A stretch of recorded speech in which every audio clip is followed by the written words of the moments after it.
Hello, team. Welcome to another, and my goodness, it's just non-stop. Another ATP Geopolitics video with myself, Jonathan M.S. Pierce. I am trying to keep abreast of what is going on in the news at the moment. It is insane. There is so much happening because, of course, the whole debacle that is American politics, but also, of course, what is going on in Brussels today with the European nations meeting and apparently, seemingly creating a coalition of the willing so they can forget about Hungary and then release a lot of funding and keep supporting Ukraine. And this is on the back of all the stuff, like I mentioned, a kind of debacle from the US, but all the stuff to do with information sharing, bans, military aid bans, and essentially. And I was just listening to Jim Acosta being interviewed by Tim Miller on Bulwark, saying, "Look, I've been following Trump since 2015 or whatever, and everything he does is to the benefit of Russia. He just moves to that orbit, and it is so it's all crazy anyway at the moment. And I sometimes feel I need to insert a catheter and just sit at this table 24/7 and reports on what's going on in Ukraine, because it is in world geopolitics, because it's absolutely nuts. Now, I am hopefully going to be joined by Brendan Kelly, who helps out with Andrew Perpetua's team, and we can just talk through this, just because I wanted someone to spitball this with. I have reached out to Matt Bishop because I haven't spoken to him for ages. He's in Australia, and it's probably a pretty good time for him. Maybe it's a bit late, I don't know. But he's probably asleep. That's why he hasn't answered. Anyway, really good to be with you all. Let's now, I guess, go and look at what's been going on in the world of geopolitics. So I'm going to move my head over there. So occasionally I'm going to be looking to the right to look at your comments and whatnot. Good day to you all. G'day, John from Down Under. I feel Australia will be a bargaining chip used with China. Oh my goodness, that's a whole other discussion, obviously. Yes, so the whole AUKUS, Australia, UK, US trilateral security partnership is perhaps called into question. I mean, every alliance with the US is called into question. I just don't think the US is up for alliances. They're not bothered. Michael Vucher. Right. Okay. I'm just going to, Michael Vucher. Hello. Just waking up. I'm wearing one of your tops, Michael. You've just sent me some awesome Canadian apparel, and I'm wearing this one in my solidarity with my Canadian brothers and sisters in the trade war that is taking place. Oh, Canada. So thanks, Michael. You're a legend. Right. And oh my goodness. And more Canadians. Tom Bruno. Good day from Kitchener, Ontario, Canada. Now, New Berlin. Excellent. Hello. Right. Okay. That's enough hellos. There are plenty of you there. We're going to start today. There's an awful lot to go through, as you can imagine. There always is. We're going to start with Mike Walls saying that the US support for Ukraine is contingent on a date being agreed upon by Russia and Ukraine for peace negotiations.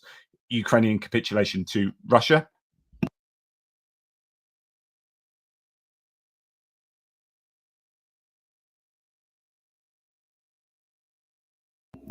This coercion appears to be a direct violation of the Budapest Memorandum.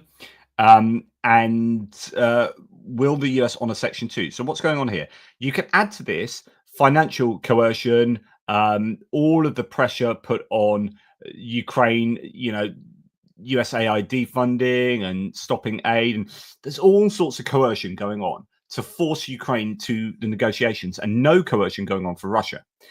And it's very asymmetrical, and it's deeply troubling because it suggests that the US is only interested in harming Ukraine in order to get a peace deal forced through. Like I've said to you many times, but I will keep repeating it. The White House's calculation is that they would prefer Ukrainian civilians to die than Russian soldiers in order to force a peace deal.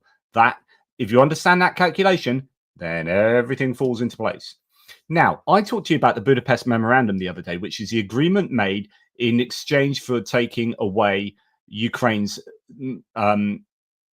nuclear warheads after the collapse of the Soviet Union. So they had these warheads, and a bunch of nations got together and said, right, let's get them out of Ukraine. This could be a problem, but we need to give a load of guarantees afterwards.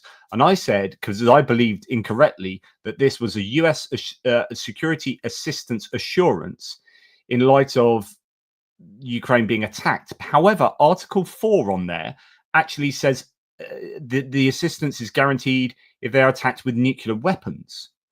So I was like, so actually the Budapest memorandum isn't quite as strong as I thought it was. And I got that wrong. And that was pointed out by Taryn McKeege, who was like, please stop spreading this disinformation.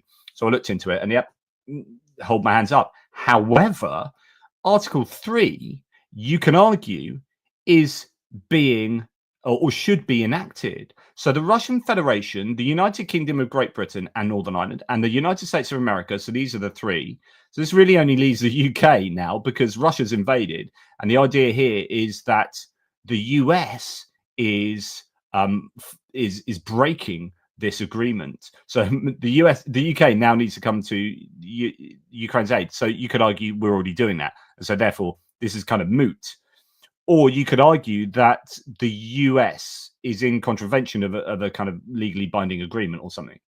But anyway, these three nations reaffirm their commitment to Ukraine in accordance with the principles of the final act of the Conference on Security and Cooperation in Europe to refrain from economic coercion.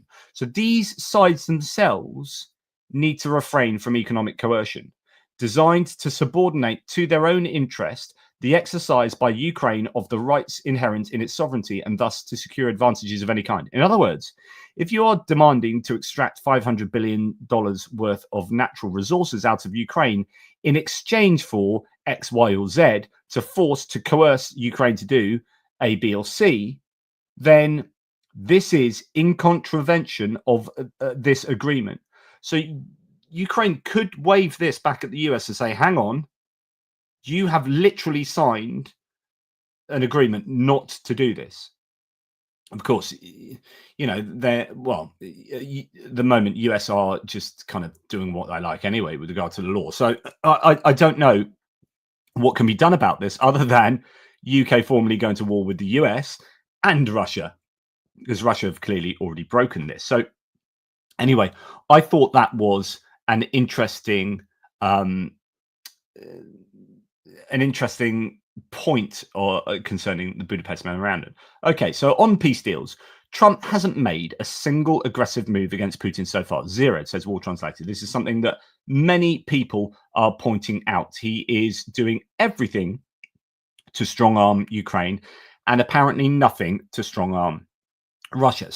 One person, I think it was a troll in my threads just now, has said something like, but you're not privy to what he is doing with Russia.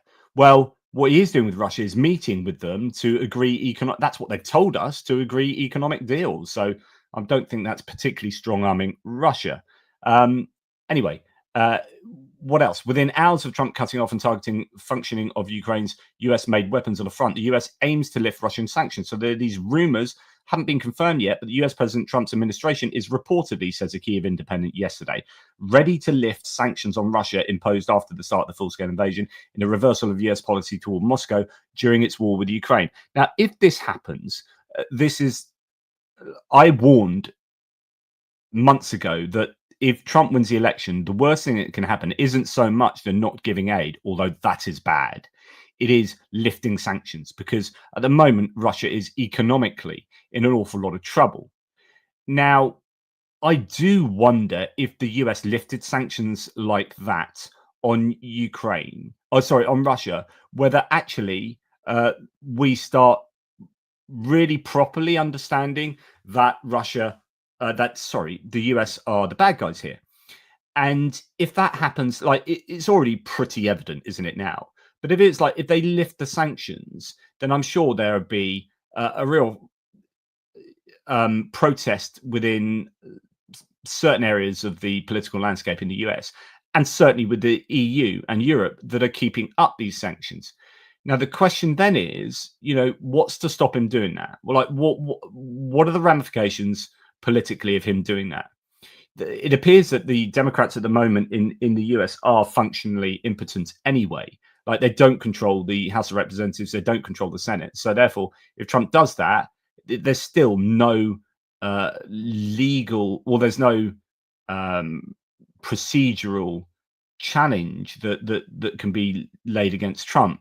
But I don't know. I don't know if that's the kind of thing. Would I presume you wouldn't need Congress to do that. They can just lift those sanctions in the same way that they put those sanctions on without Congress. So he can do that. It appears, but would he be worried about the response from Europe? Because the problem with lifting sanctions for the US, well, not the problem for the US, the problem for Europe is that the fewer people involved in what needs to be a universal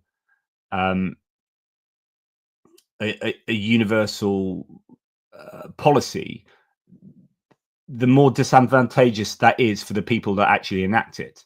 So if the US step back and say, right, we're not going to keep sanctions on, they will have an economic competitive advantage over the EU and Europe and all the nations who are sanctioning, in the same way that presently China do. China are like, yeah, we're not sanctioning Russia and we're buying really cheap oil. Thank you very much. So the US would be like, yeah, we're not sanctioning Russia now. We're going to buy really cheap gold, really cheap diamonds, really cheap hydrocarbons. You know, they can do that. And then that disadvantages Europe, because then Europe has to buy it at higher rates because they're sanctioning. So we need the US. I mean, we become economically disadvantaged if they relieve Russia of their sanctions, and they get a competitive economic advantage over Europe. It is a really big problem. So actually, it's not just a case of worrying about Russia getting some more money and not being as sanctioned, but actually it affects Europe quite considerably too. Hopefully that, you know, you're in agreement with that.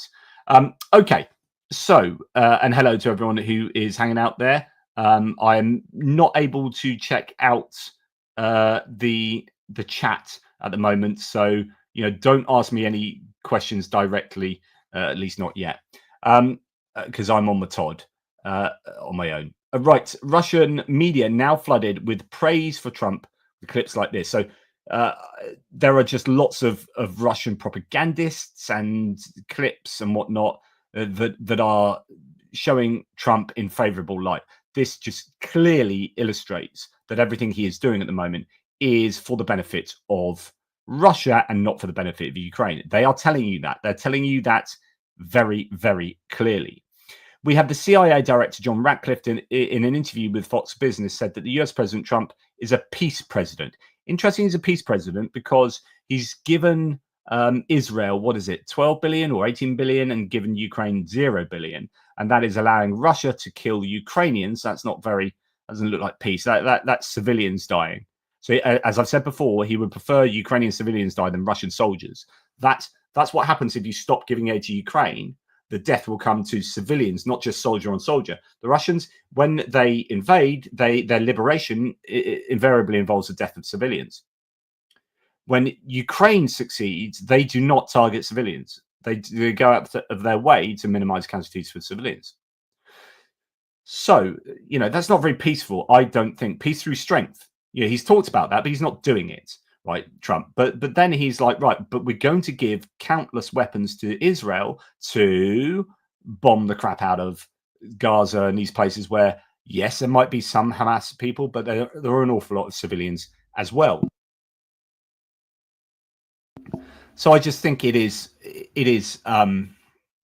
prima facie not true that Trump is a peace president. He hinted that military aid and intelligence data might be unpaused for Ukraine should we agree to negotiations. And like I've said in the previous two videos, and please check out my military aid video if you haven't already. It's quite a long one, but there's some extended conversations I have with Pete Hegseth in my back and forth, and which I think, you know, if you're used to me doing that, you might like that. And Doris does feature quite a bit. So anyway, yeah, check that. There's a lot of content in my Mill-Aid video, but I talk about this idea that if Ukraine are the only ones that have ramifications for not agreeing a date to do negotiations, but two countries need to agree. So Russia has to agree to a date and Ukraine has to agree to a date. But if you don't agree to a date together, we will punish Ukraine. Then Russia is not going to be incentivized to get a date down in a diary and go to the peace deal negotiations. And this is again punishing Ukraine for that which Russia doesn't do or does do. You know, Russia says, well, if you're not going to give aid to Ukraine, if a date's not arranged, then we're not going to arrange a date because you're putting all the pressure on Ukraine. Right, Trump seeks a bigger and better Ukraine minerals deal. So now the minerals deal isn't good enough. The Ukrainians have done a really good job to renegotiate that minerals deal and make it nice and vague. And the US has finally realized that actually it's a bit of a crap deal compared to what it was. And now they're going to try and screw Ukraine over. So my opinion, basically, and I was listening to, as I said earlier, James O'Brien on LBC talk about how, you know, Starmer and Macron might be going with Zelensky to the White House later this week. I don't know that they will, but if they do, they're not going to change Trump's mind. And if they do, and you can almost sense this already with what Starmer has been doing and saying, is that I have to do it. I had to be seen to be doing this, but I'm doomed to failure. There's no way Trump's mind is going to be changed. And so that idea of, you know, it's all pointless, but I've got to do it anyway, I think is prevalent there. But Ukrainian President Zelensky has signaled readiness to finalize a strategic minerals agreement in any convenient format, but actually came out last night and said, no, we're not ready to do it. And he apologized, said sorry to the US, but no. So we'll have to wait and see what happens there. Lots of talk about Tesla in the live chat there. Absolutely. Yeah, minerals deal is off the table after the cross-dressing. Oh dear. No, it's this Boone. I mean, that is someone that needs to be, well, do be quiet, troll. Right. So ranking member Jim Himes. So this is a Democratic ranking member of the Intelligence Committee that I played you a video of in my hits and losses video this morning. And he was absolutely on point in the interview with Sam Stein from the Bulwark. This is his formal statement as a ranking member. And he said, by the way, I've not been told about this. I had to read about all this in the newspapers, and then we were telephoned to say this has happened. And yeah, it's just really bad. Anyway, he said today, National Security Advisor Mike Waltz and CIA Director John Ratcliffe publicly acknowledged that President Trump's pause on assistance to Ukraine includes intelligence sharing. As ranking member of the Intelligence Committee, I've observed how critical our intelligence relationship with our Ukrainian partners has been in holding the line against Russian relentless and brutal offensive. And he said in that interview, by the way, that these are capabilities that no other country has. So what the US provides for Ukraine cannot be replaced by, say, France or Britain or anyone else. It has saved the lives of Ukrainian service members and civilians alike. The pause on providing material to Ukraine against Putin's aggression is unconscionable on its own, but the idea that we will now withhold life-saving intelligence from Ukrainians who are fighting and dying is unforgivable. Any pause in intelligence sharing must end immediately. Ranking member Jim Himes. And of course, that won't touch the sides. It won't make any difference there, but it's something he's got to say. It's just insane that the US appears to be preferring the deaths of Ukrainians over the deaths of Russians. They have functionally, they have just changed sides. They've just changed sides. Okay, moving on to what's going on at the moment. And if I get a sense of the latest, probably worth just popping into, say, Blue Sky and looking at my Ukraine war update. There's good news in the Pokrovsk area, isn't there? I reported that in my Frontline update last night. Lots of some people have said counter-offensive. I don't think it's that big a thing, but certainly a number of counterattacks there. But in terms of Europe, what do we have? Slovak MP Fico parrots MAGA and Kremlin propaganda. Half the money sent to Ukraine is stolen. Blah blah blah. Do be quiet. Right. This is not to do with geopolitics, but this is a serious issue here. So, it turns out that with the intelligence sharing ban, that the British Storm Shadow missile can no longer be used. In other words, we now know why the British allowed, Keir Starmer very clearly allowed the Ukrainians to use Storm Shadow deep into Russian territory, but then he was ruled out by the MOD, who came back to him and said, we can't allow that to happen. And then we were all speculating. Some people were slagging off Starmer because they thought he was flip-flopping. I was like, no, he's not flip-flopping. This is definitely coming from the United States. And somehow Storm Shadows are connected to the US in a way that we don't necessarily understand. Well, now they can't be used again. And that's because the intelligence sharing has stopped. And that is because they are ineffective. They need that intelligence in order to get target acquisition. So that is yeah, something that's come out from this blocking of intelligence sharing. Mr. Brendan Kelly is in the house, our man from Tochny and helping out Andrew Perpetua's team. You are muted, just to remind you, just in case you do try and say something. Yep, absolutely. Are you all right? Are you everything okay with you? Everyone in the audience, can we hear me? Yeah, Quick mic check. Yeah. Cool. That's all that matters. I mean, it doesn't matter about them. That's really. Yeah, so sorry, I was just banging on about geopolitics and stuff. Are you okay for me to just keep going through and then we'll sort of chat about random things now and again and get your opinion? And if you want to say anything about something that I'm moving on from, just chime in. Is that all right? Certainly, yeah, sure. Awesome. Great stuff. Keep an eye on the live chat if you want, if there's anything that's worthy of discussion. Right, Poland, Lithuania, and Lithuania signal openness to French nuclear deterrence for Europe. So this is something that France has kind of offered as a replacement to the US and NATO. I think we are seeing a coalition of the willing that will replace NATO. I think NATO might end up being functionally dead. I don't know. This could be something that comes out today. The readiness of France. This is something very promising. Polish Prime Minister Donald Tusk told reporters in Brussels on the sidelines of the EU summit. This does make me wonder, and I asked this morning, whether US military personnel, career army generals and whatnot, are hopping mad at the moment, because the US is just turning its back on everything it's worked for the last 70, 80 years. And there must be like military people like, what are you doing? Like, NATO is just 5 weeks it's taken to just destroy NATO. That is exactly what Russia wants. Like, are you just a complete Russian agent, president? Because it's just absolutely incredible. But Europe has to do what Europe has to do, and there you go. Someone says Storm Shadows. How can they stop this? Well, Storm Shadows, it's not a case of stopping it. It's that the missiles depend upon the American intelligence and satellite provision for target acquisition and GPS or whatever it is that they use. And without that, you're just sending up a missile to just fly wherever. It's useless. And so it's a bit like our nuclear deterrent, which is somewhat dependent upon American tech. And if America go rogue, arguably we're not going to be able to keep our nuclear tech going, which is why there's an argument that we should follow France and just ditch Trident as a replacement, and then just do an independent nuclear provision. But there you go. What are your thoughts, Brendan, on NATO? Are we seeing the death knell of NATO? I think perhaps we are. I know we saw yesterday also developments with the Baltic countries and Denmark in discussions with Poland to broaden that coalition of the willing, sort of bringing the Baltics, the Nordics, and Central Europe more or less together against Russia.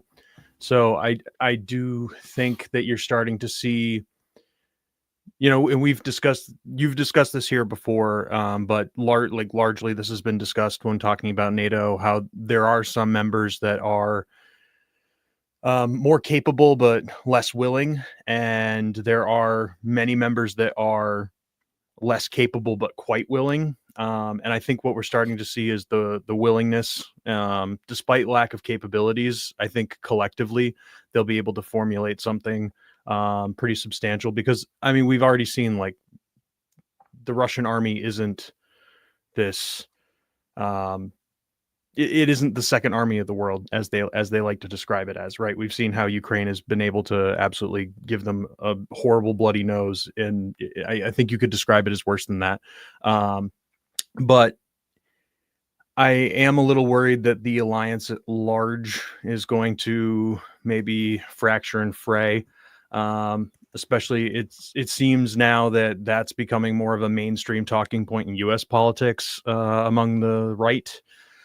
So, unfortunately, I do think if you don't see like a de jure withdrawal from NATO from the United States, then you'll definitely see something de facto, which I think you're already seeing something de facto right now. I think one thing that we were discussing in our Tochny and basement, Andrew Perpetua's basement chats, is just the scale difference between intelligence capabilities, satellite capabilities, and the ability to share targeting information. Yeah. Between Europe and the US. And it does seem like we're at a point where Europe probably needs to look at like quadrupling pretty much everything that it's doing in that realm.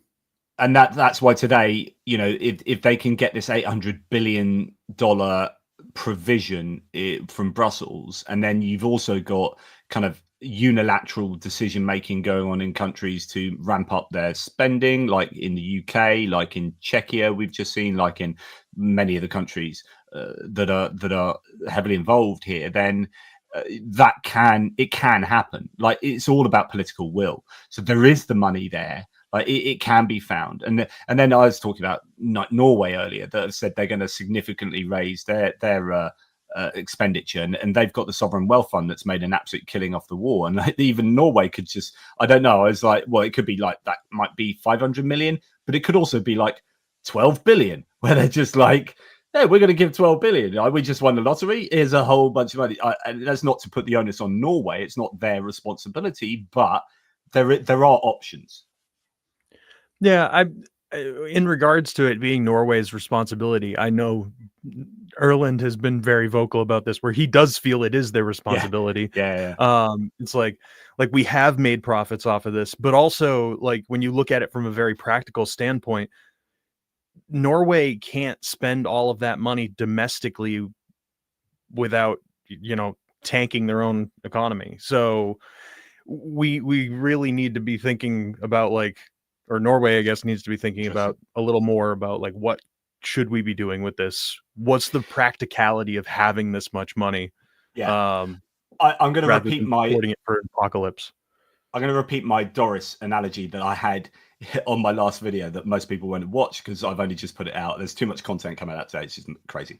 My Doris analogy is that someone's burnt down Doris's house next door. Poor woman. So we're down a pub. There's me, there's Brendan, there's a bunch of us. Simon and the Touchney fellows are down there. And Erland's there as well. And he's just won the lottery. And it's like, Doris's house burnt down. Now insurance is covering the house, but her shed is burnt, is done. So we're all like, oh, should we get together and help rebuild her shed? So I'm like, I'll put 200 quid in. And Brendan's like, oh, I'm pretty skint at the moment. I'll put 50 quid in. And then Andrew Perpetua's like, oh, I'll help with 300 quid. And then Erland's sitting there and he's like, guys, I haven't told you this, but I actually won the lottery last month. And I've got like 10 million quid. So he's like, I can put in loads more. Now, it's not his responsibility to rebuild Doris's shed, but actually he has the wherewithal to do that. And actually his house backs onto Doris's house, and that shed is, et cetera, et cetera. And so,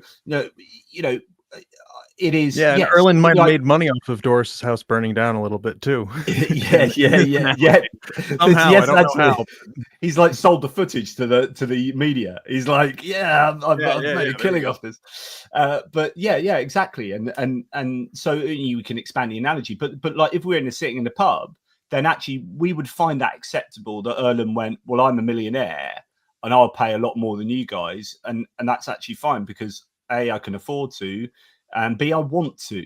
And so, do you know what? I think I like doing analogies because if you agree with the logic there, and as long as the analogy is sound, then we can see, okay, it is fine over there then.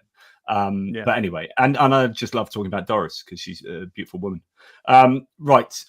We have Tara McKeej asking, if Europe is unwilling to send troops to Ukraine without US security guarantees, they will end up having to send troops to the Baltics also without security guarantees. Well, it's interesting because I was just reading now. I haven't read the source, and he hasn't linked it, annoyingly, as he never does.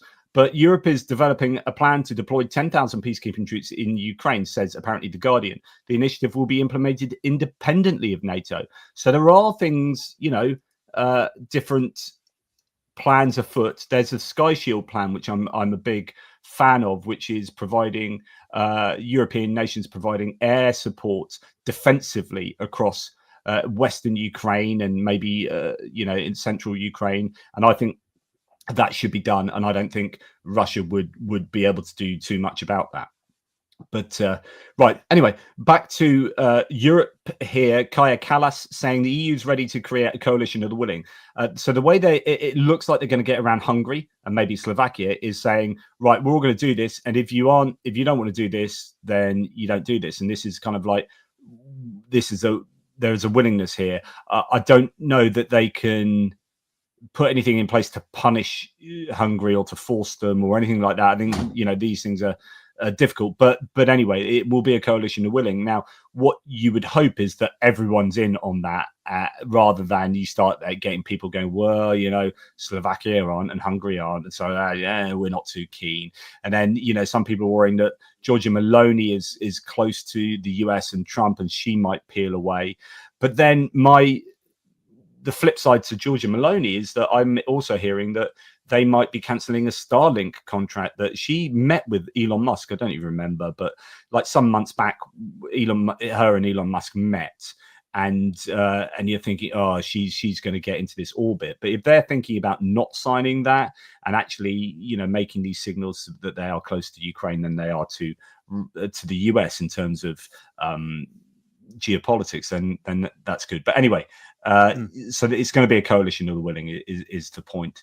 The European, what I hope is that everything gets done super bloody quickly, because this is a time when the Ukrainians, and actually I'm going to put you back on Big, because question for you, and I don't know if you're privy to this information because you do something slightly different. You do the news stuff for Andrew, but whether in the back channels for Andrew Perpetua, and he hasn't done loss lists for ages, and I'm desperate for them. But, from a mapping point of view, the mapping has changed very much in the last week, and the Russians do look like they've culminated, and they are struggling in certain areas of the front line, and the Ukrainians are pushing back in both Kupiansk area, Toretsk big time, and Pokrovsk. Like, these are all areas that they've been under a huge amount of pressure, and that has turned 180. And that suggests that the Russians are struggling. So this is a time that we need to be supplying as much kit to Ukraine as possible. So my initial point was going to be, we need to get whatever Europe does, we need to get it done quickly, super quickly, because now's the time to strike while the iron is hot. But I don't know how quickly we could just get stuff to Ukraine. But anyway, what are your thoughts about generally what's going on the front line? And I think Kursk is looking bad for the Ukrainians, but otherwise things are fairly looking a little bit better.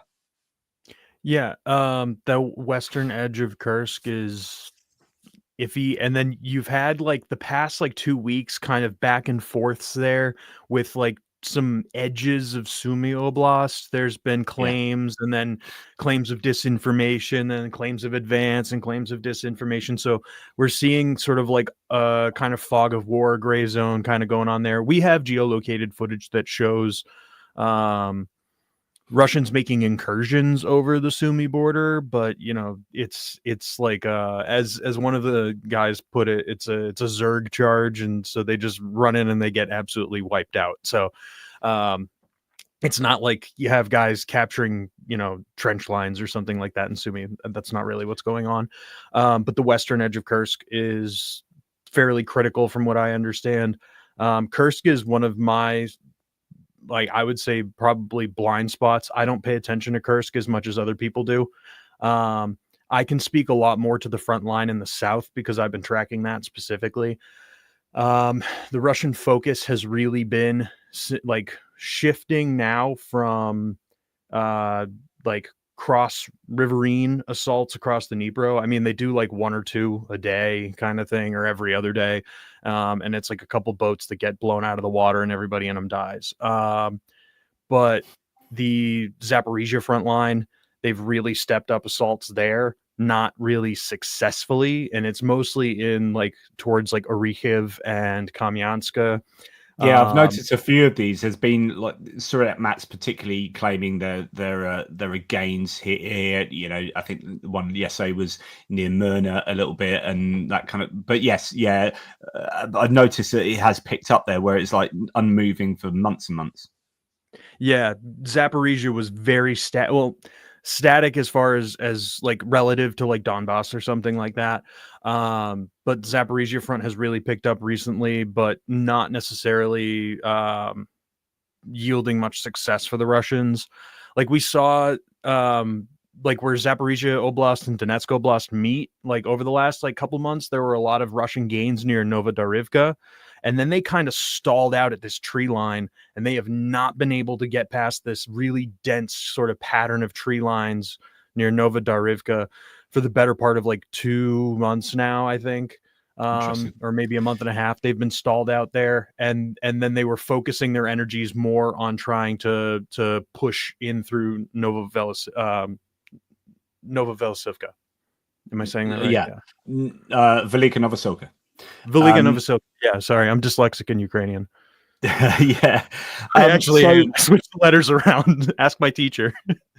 so in I was speculating, but I've sort of heard this as well, and I'd be interested because you maybe know a little bit about drone stuff, normally from a kind of murdering civilians point of view. But is there? There was a claim out from a Russian Z blogger this morning that War Translated posted, which is fascinating. He said basically there's a 6-to-1, or there was a 6-to-1 ratio of Ukrainian to Russian drones, and it's now more. So that's fascinating itself. And then he was saying essentially the theory I'd heard is that there's this kind of corridor where the Russians can't really move, like all along the front line, because there's so many drones. And actually, what my speculation is that the Ukrainians are trying to replace people with drones because they don't have the people. So if they use the drones to then smack everything up, then you don't need to be shooting the enemy with people, right? And so just they are just flooding the zones with drones, and that is stopping the Russians being able to move. And actually, this Z blog was saying exactly this: is like we can't even like go and get water and stuff. We're just getting absolutely hammered, and it's a nightmare. And we've run out of troops, basically, which is kind of like fits in with all the data we're seeing. So I was wondering if you can talk at all to whether there is, or whether you know whether there is like a corridor of drone asymmetry. Yeah. So I would say that kind of fits into this like logic of this new strategy, I guess you could call it, which is the drone line, where it's a drone linea, where they're trying to take these larger drone regiments and stack them together to create sort of a defensive front line that creates this massive kill zone in Donetsk Oblast, where they're not really going to be able to move much equipment or manpower forward without having to encounter drones or incur huge amounts of casualties. Like they could still advance if they manage to put more men than the Ukrainians can drop bombs, but their capability of doing that, I'm not really sure. As we've seen, right, like exponential growth within the Ukrainian drone sector, that's corresponded to shrinking Russian gains, I think, in terms of like offensive capability, like true offensive capability. I know in Kherson, basically anything that's like, I don't know, 5 to 10 kilometers back from the Russian held bank. So if we go to Kherson and we're looking at like Holopristan, or we're looking at like Oleshki or something like that, you can go about like 10 kilometers back into Russian territory, and that's a dead zone. Anything that moves in there is going to get noticed. It's going to get picked up. Like we saw last week, several high priority targets being hit by drones. So we saw like a command post of one of the major Russian brigades down in that area get absolutely blown up by a night bomber drone. We saw 2S4 Tulpan get destroyed as well, which is a pretty rare and powerful, important self-propelled mortar system. Yeah, So 240 millimeter mortar. Yeah. So yeah, have you said, is Andrew and his team? Are you still finding that overwhelmingly is there more Russian equipment getting destroyed than Ukrainian? I don't know what the total numbers are. I don't have access to that data. That's accessible for people that do the drone tracking Yeah, specifically. yeah, I know that's not your job. But I know Andrew has had a lot of difficulty recently with identifying vehicles, not just because of the volume. Like volume, yeah, absolutely. We're getting more videos, we're getting more vehicles, we're getting more sleeping Russians, as we put it, to try and keep YouTube happy. but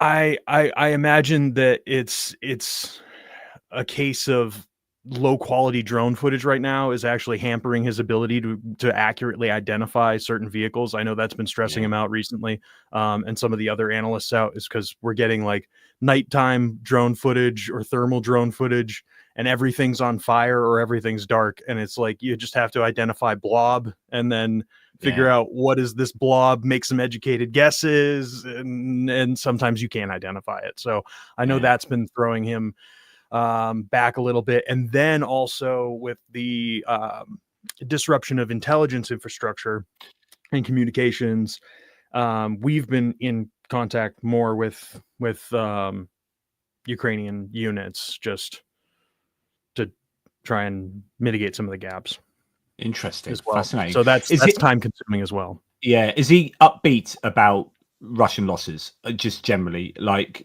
are they still? I think so. I think so. Yeah. I think Just trying to get Andrew's like an intuitive sense of whether the Russians are still taking a bit of a tonking in terms of degradation of equipment. Well, I think degradation of equipment is one metric, but we can also take a look at what they're doing in Donbass in terms of taking back Kotlina, Shevchenko, and their advances in the Pokrovsk sector. I think that's fairly significant. The fact that they're starting to cut off, like you have those two sort of thrusts over the Oskil in Kharkiv near Zapadna and Dvorichna, and so we're Mm. starting to see Ukrainian assets pushing those back now, which is great to see because those were some concerning problem areas. People were concerned Yeah, I was about, worried like, about are we that. gonna But get the good thing is flanking that of was across. Kupiansk? Yeah, sorry, I interrupt. But that was No. across the Oskil River where the Russians were unable to get lots of equipment or any equipment. So actually, that's an area where if the Ukrainians bring some equipment, they should be able to flush the Russians out if they do it well enough. Absolutely, yeah. Right. So Yeah. Sorry. yeah, Carry on. no, so I totally, yeah, we are seeing more equipment. I just think it's a question of so much volume and also problematic footage that Yeah. is leading to the delays. Fair enough. Fair enough. Right. So this is I just came across this. This is just sort of fresh out. China's envoy to the EU, Liu She. This is where you're going to start seeing some proper chess games going on, geopolitically speaking. So says he's appalled by Trump's treatment of Europe, calling it brazen and domineering. He also stressed that a Ukraine peace deal should not be decided solely by the US and Russia. Oh, that's a next level move. That is a next level move because that's Europe and Ukraine are going to be going, yeah, China, you're absolutely right. US are going to be no, China, you're absolutely wrong. And Russia are going to be like, oh, hello, this is the hand that feeds us. What a next level move. I think that's so clever. And the US, of course, are claiming that they're, or some people are claiming that they're being nice to Russia to peel them away from China. And so, you take all of that into account. I don't know. I find that fascinating. That is interesting. That is interesting, especially given the statement from Sergei Lavrov earlier this morning, where they said, like, I think it was in Bloomberg this morning, Russia said that they wouldn't accept any deal with European peacekeepers on the ground. Yeah. Well, I think there is some sort of like play here where China wants something. Peacekeepers. Yeah. Right. Going back to, I did show this yesterday, but I want to talk you through the whole thing. This is a French senator, and this is really quite. Let's put us to the side. This is really quite robust. Oh no, it's 8 minutes. Oh no, I didn't realize that was a full one. Oh, this was an absolutely stunning bit of speech where he talks about American Parliament being Nero's court, and so never in a million years they'll expect this coming from the French. Our ancestors shared a colourful history of butchering each other for over 100 years while wearing some seriously pimping attire. Today we stand shoulder to shoulder, longbows and crossbows, lances and maces, shields and banners, gloves are often no quarter. I need to find the shortened version of this where this senator is absolutely this guy laying into. Here we go. Let's just do this beginning bit actually, because I think we'll take it. We'll take it from the beginning now. But I'll truncate it. So he says, "Ladies and gentlemen, ministers." Let's actually play. Ministers, dear colleagues, Europe is at a critical turning point in its history. The American shield is slipping away. Ukraine risks being abandoned, and Russia is being strengthened. Washington has become the court of Nero, an incendiary emperor, submissive courtiers, and a buffoon on ketamine tasked with purging. I even missed that. Sorry, I've got all sorts going on here, but this is it's just absolutely tasked with purging the civil service. Buffoon on ketamine, just absolutely stinging as he wears a lapel pin. This is a tragedy for the free world, but above all, it's a tragedy for the United States. Trump's message is that being his ally serves no purpose, as he will not defend you. He will impose higher tariffs on you than on his enemies, and he will threaten to seize your territories while supporting the dictators who invade you. The so-called king of the deal is demonstrating that the submissive art of the deal is. He believes he will intimidate China by capitulating to Putin, but Xi Jinping, witnessing such a collapse, is undoubtedly accelerating preparations for the invasion of Taiwan. So on, and no, we'll carry on. Never in the history of the president of the United States, says this senator, surrendered to an enemy. Never before has one supported an aggressor against an ally. Never before has one trampled on the American Constitution, issued so many illegal decrees, dismissed judges who could oppose him, sacked the entire military leadership in one go, weakened all counterpowers, and taken control of social media. This is not a mere illiberal drift. It's a beginning of the seizure of democracy. I wonder whether this guy's just been watching my videos. This is absolutely everything I've been saying. So let us remember that it only took just 1 month, 3 weeks, and 2 days to bring down the Weimar Republic and its constitution. Just so on and so forth. It's an absolutely staggering speech in the Assemblée Nationale. It's great to see people speaking truth to power when they are in power themselves as well. So there you go. Is Sabrent is Matt Bishop in the chat? Because I did send him a request if he wanted to come on. There you go. Yeah, he is. Hi, Matt. Right. Macron and Starmer spent 5 days trying to persuade Zelensky to change his approach to Trump after his spat at the White House. So, we might have the situation where Zelensky didn't really want to bend his knee to Trump. He ended up sort of groveling, saying he'll sign X, Y, and Z because Starmer and Macron convinced him. But actually, I think it's all been rendered pointless. And Zelensky is probably right. But I understand Starmer and Macron for doing that. UK Defence Secretary John Healey is meeting Pete Hegseth in Washington on Wednesday. I don't know if that was yesterday or whether that is next Wednesday, to discuss the parameters of European plan for peace in Ukraine. The accord includes a minerals deal between Washington and Kiev. I don't think he's going to get Pete Hegseth to change his mind. At the end of the day, Pete Hegseth thought the opposite to what he thinks now. So if you hear some of the rhetoric while Biden was in charge, Pete Hegseth was being interviewed about this before he was in the he never would have thought he would be in the running for the position he's in now as Secretary of Defense. But he was saying we need to give more weapons to Ukraine. We need to go harder, blah, blah, blah. And now he's just like, he won't even call it an invasion. It's just absolutely incredible. The Italian government is having doubts. This is it, growing doubts about closing a 1.5 billion euro deal with Elon Musk Starlink in light of the US pullback from commitments to European security, according to Bloomberg. We're also hearing that Eutelsat, OneWeb, is going to be stepping up, giving provision for Europe and thus for Ukraine, and there will be other options there that will be clamoring to take advantage of Elon Musk becoming somewhat less popular than he was, and Starlink being essentially a national security risk. And do you know what? I did say this at the beginning, not the beginning of the war, but about 2 years ago, I think it was. There was a fascinating. This was at the time when he was like closing off Crimea for Starlink. There was a New York Times article that had these infographics and interactive things that showed you the near Earth orbit satellites that he has, or I forget the range it is, but the absolute sea of satellites. And you're like, this is a Bond villain in the making, was the kind of thought at the time, that if this person has this much power over the communications of everyone on Earth, like if he works himself into a monopoly, which is something you could do, because, you know, space is big, but, you know, when you talk about orbiting Earth, you can't have endless amounts of competitors operating in that space. It becomes dangerous and blah, blah, blah. He then becomes a monopoly, and then that, not only is he the richest person in the world, he's the most powerful, and you put him in the middle of the White House, he's got all of this type of power.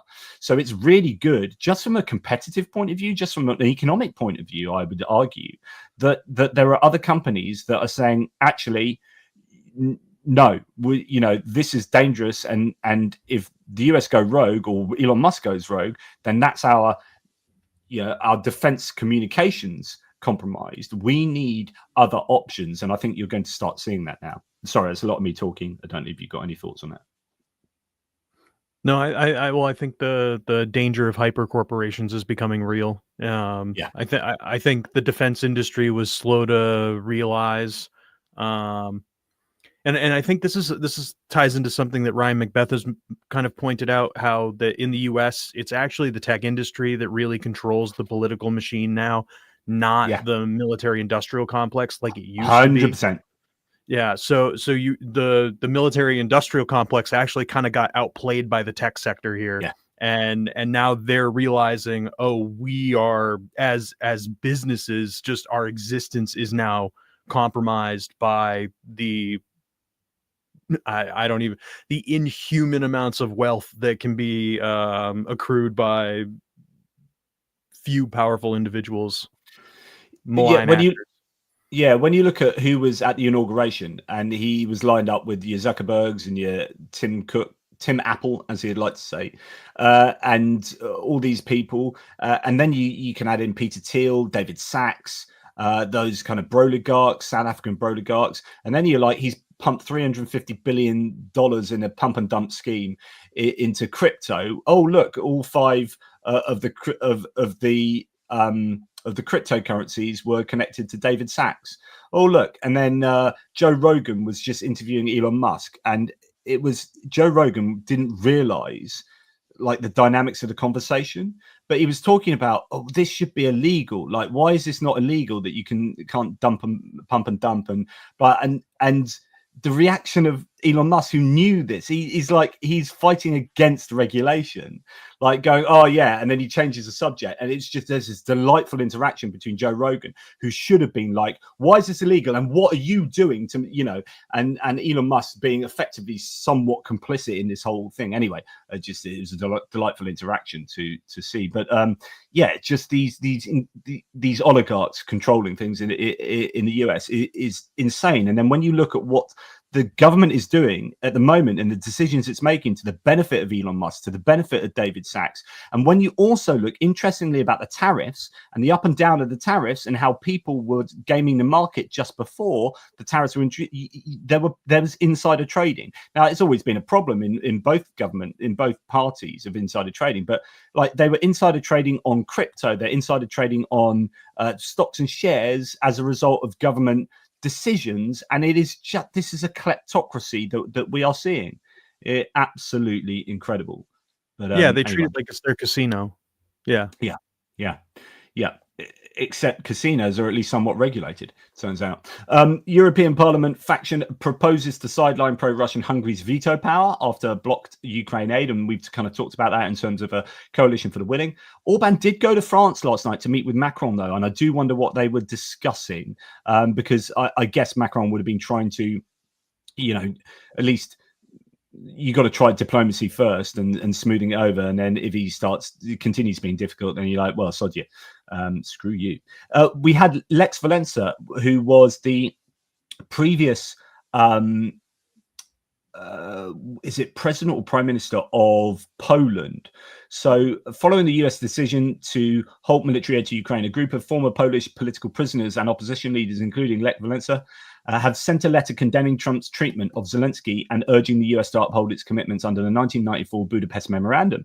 Human lives are priceless. Gratitude belongs to those shedding blood for freedom, not to those giving financial aid. Some signatories there of great of some renown, but I would like to read this all, but for the purposes of flow, I won't. But it's worth reading an absolute evisceration there of Donald Trump from people that we should be holding in high regard. Also, Romania is all going off there. So they've declared the Russian embassy's military, air and naval attaché and his deputy persona non grata. They must leave the country. So they've expelled two. Romanian Ministry of Foreign Affairs has stated the reason was for carrying out activities that contravene the provisions of the Vienna Convention on Diplomatic Relations in 1961. In other words, they're spies. Romania expels two Russian diplomats in connection with Carlin Georgescu's case. Actually, it might have a lot to do with that then.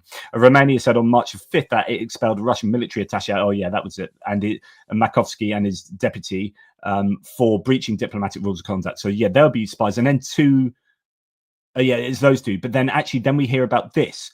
So Romanian authorities have detained 6 individuals connected with Russia on treason charges, the Romanian media report.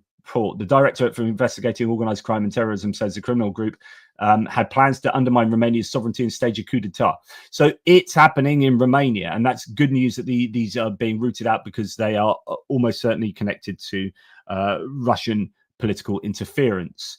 Now, for my Kiwi mates out there, and remember, I'm a big Kiwi-ophile. I wear my greenstone, have done since the year 2000. The only time a greenstone has ever come off is for games of rugby, but those days are long gone. But anyway, there's my New Zealand greenstone.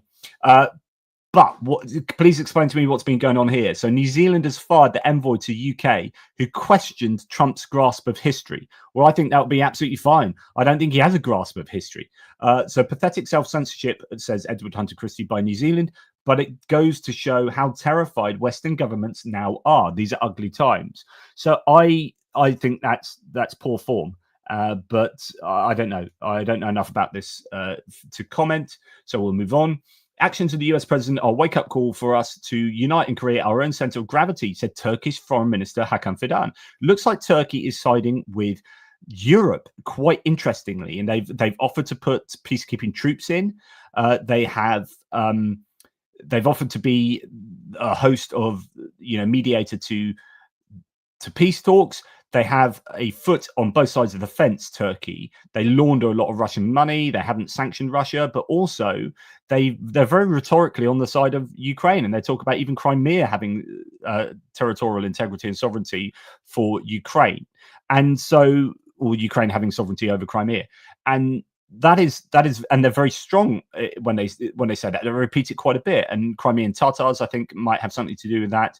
But so Turkey, I think, will be an interesting player going forward. And just last on this section before I let Brendan cast his opinion on any of these points. Beginning to see, says Michael Weiss, why the quiet White House back channel to the Ukrainian opposition didn't include the man who stands on actual chance of beating Zelensky in an election. Right, what's all this about?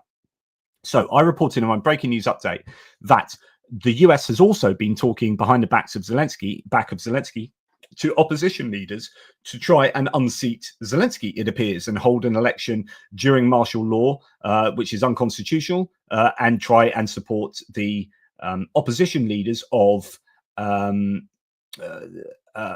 Poroshenko and Tymoshenko, and interestingly, not Zelensky, which he's the only one that would actually have a chance of beating Zelensky. But anyway, Ukraine's ambassador to UK ditching any diplomatic niceties, though. So then Zelensky came back and said this, and I reported this earlier, and some people saying this could actually be a massive diplomatic faux pas, or at least, or not a faux pas, just screw you, America, we don't really give a shit anymore. Because Zelensky has come out and said that both Putin and Trump are destroying the world order. The former head of Ukraine's armed forces told a conference at Chatham House in London on Thursday, the failure to qualify actions of Russia as an aggression is a huge challenge for the entire world and Europe in particular, because we see it's not just the axis of evil and Russia trying to revise the world order, but the US is finally destroying this order. Like, that's absolutely true.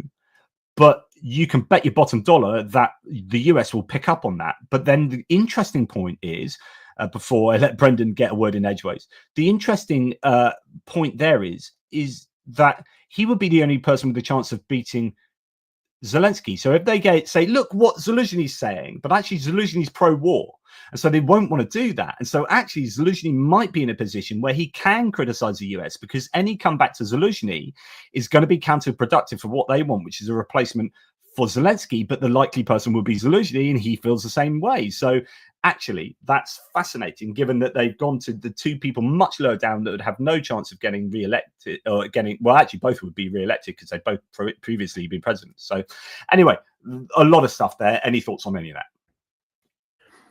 Yeah, I do think it's interesting how, man, we like to, in the United States, that is, when I say we, in the media environment, there's, especially now, this constant framing of the 2014 Revolution of Dignity as a coup by U.S. government officials trying to change the regime in Kyiv. And how is this any different?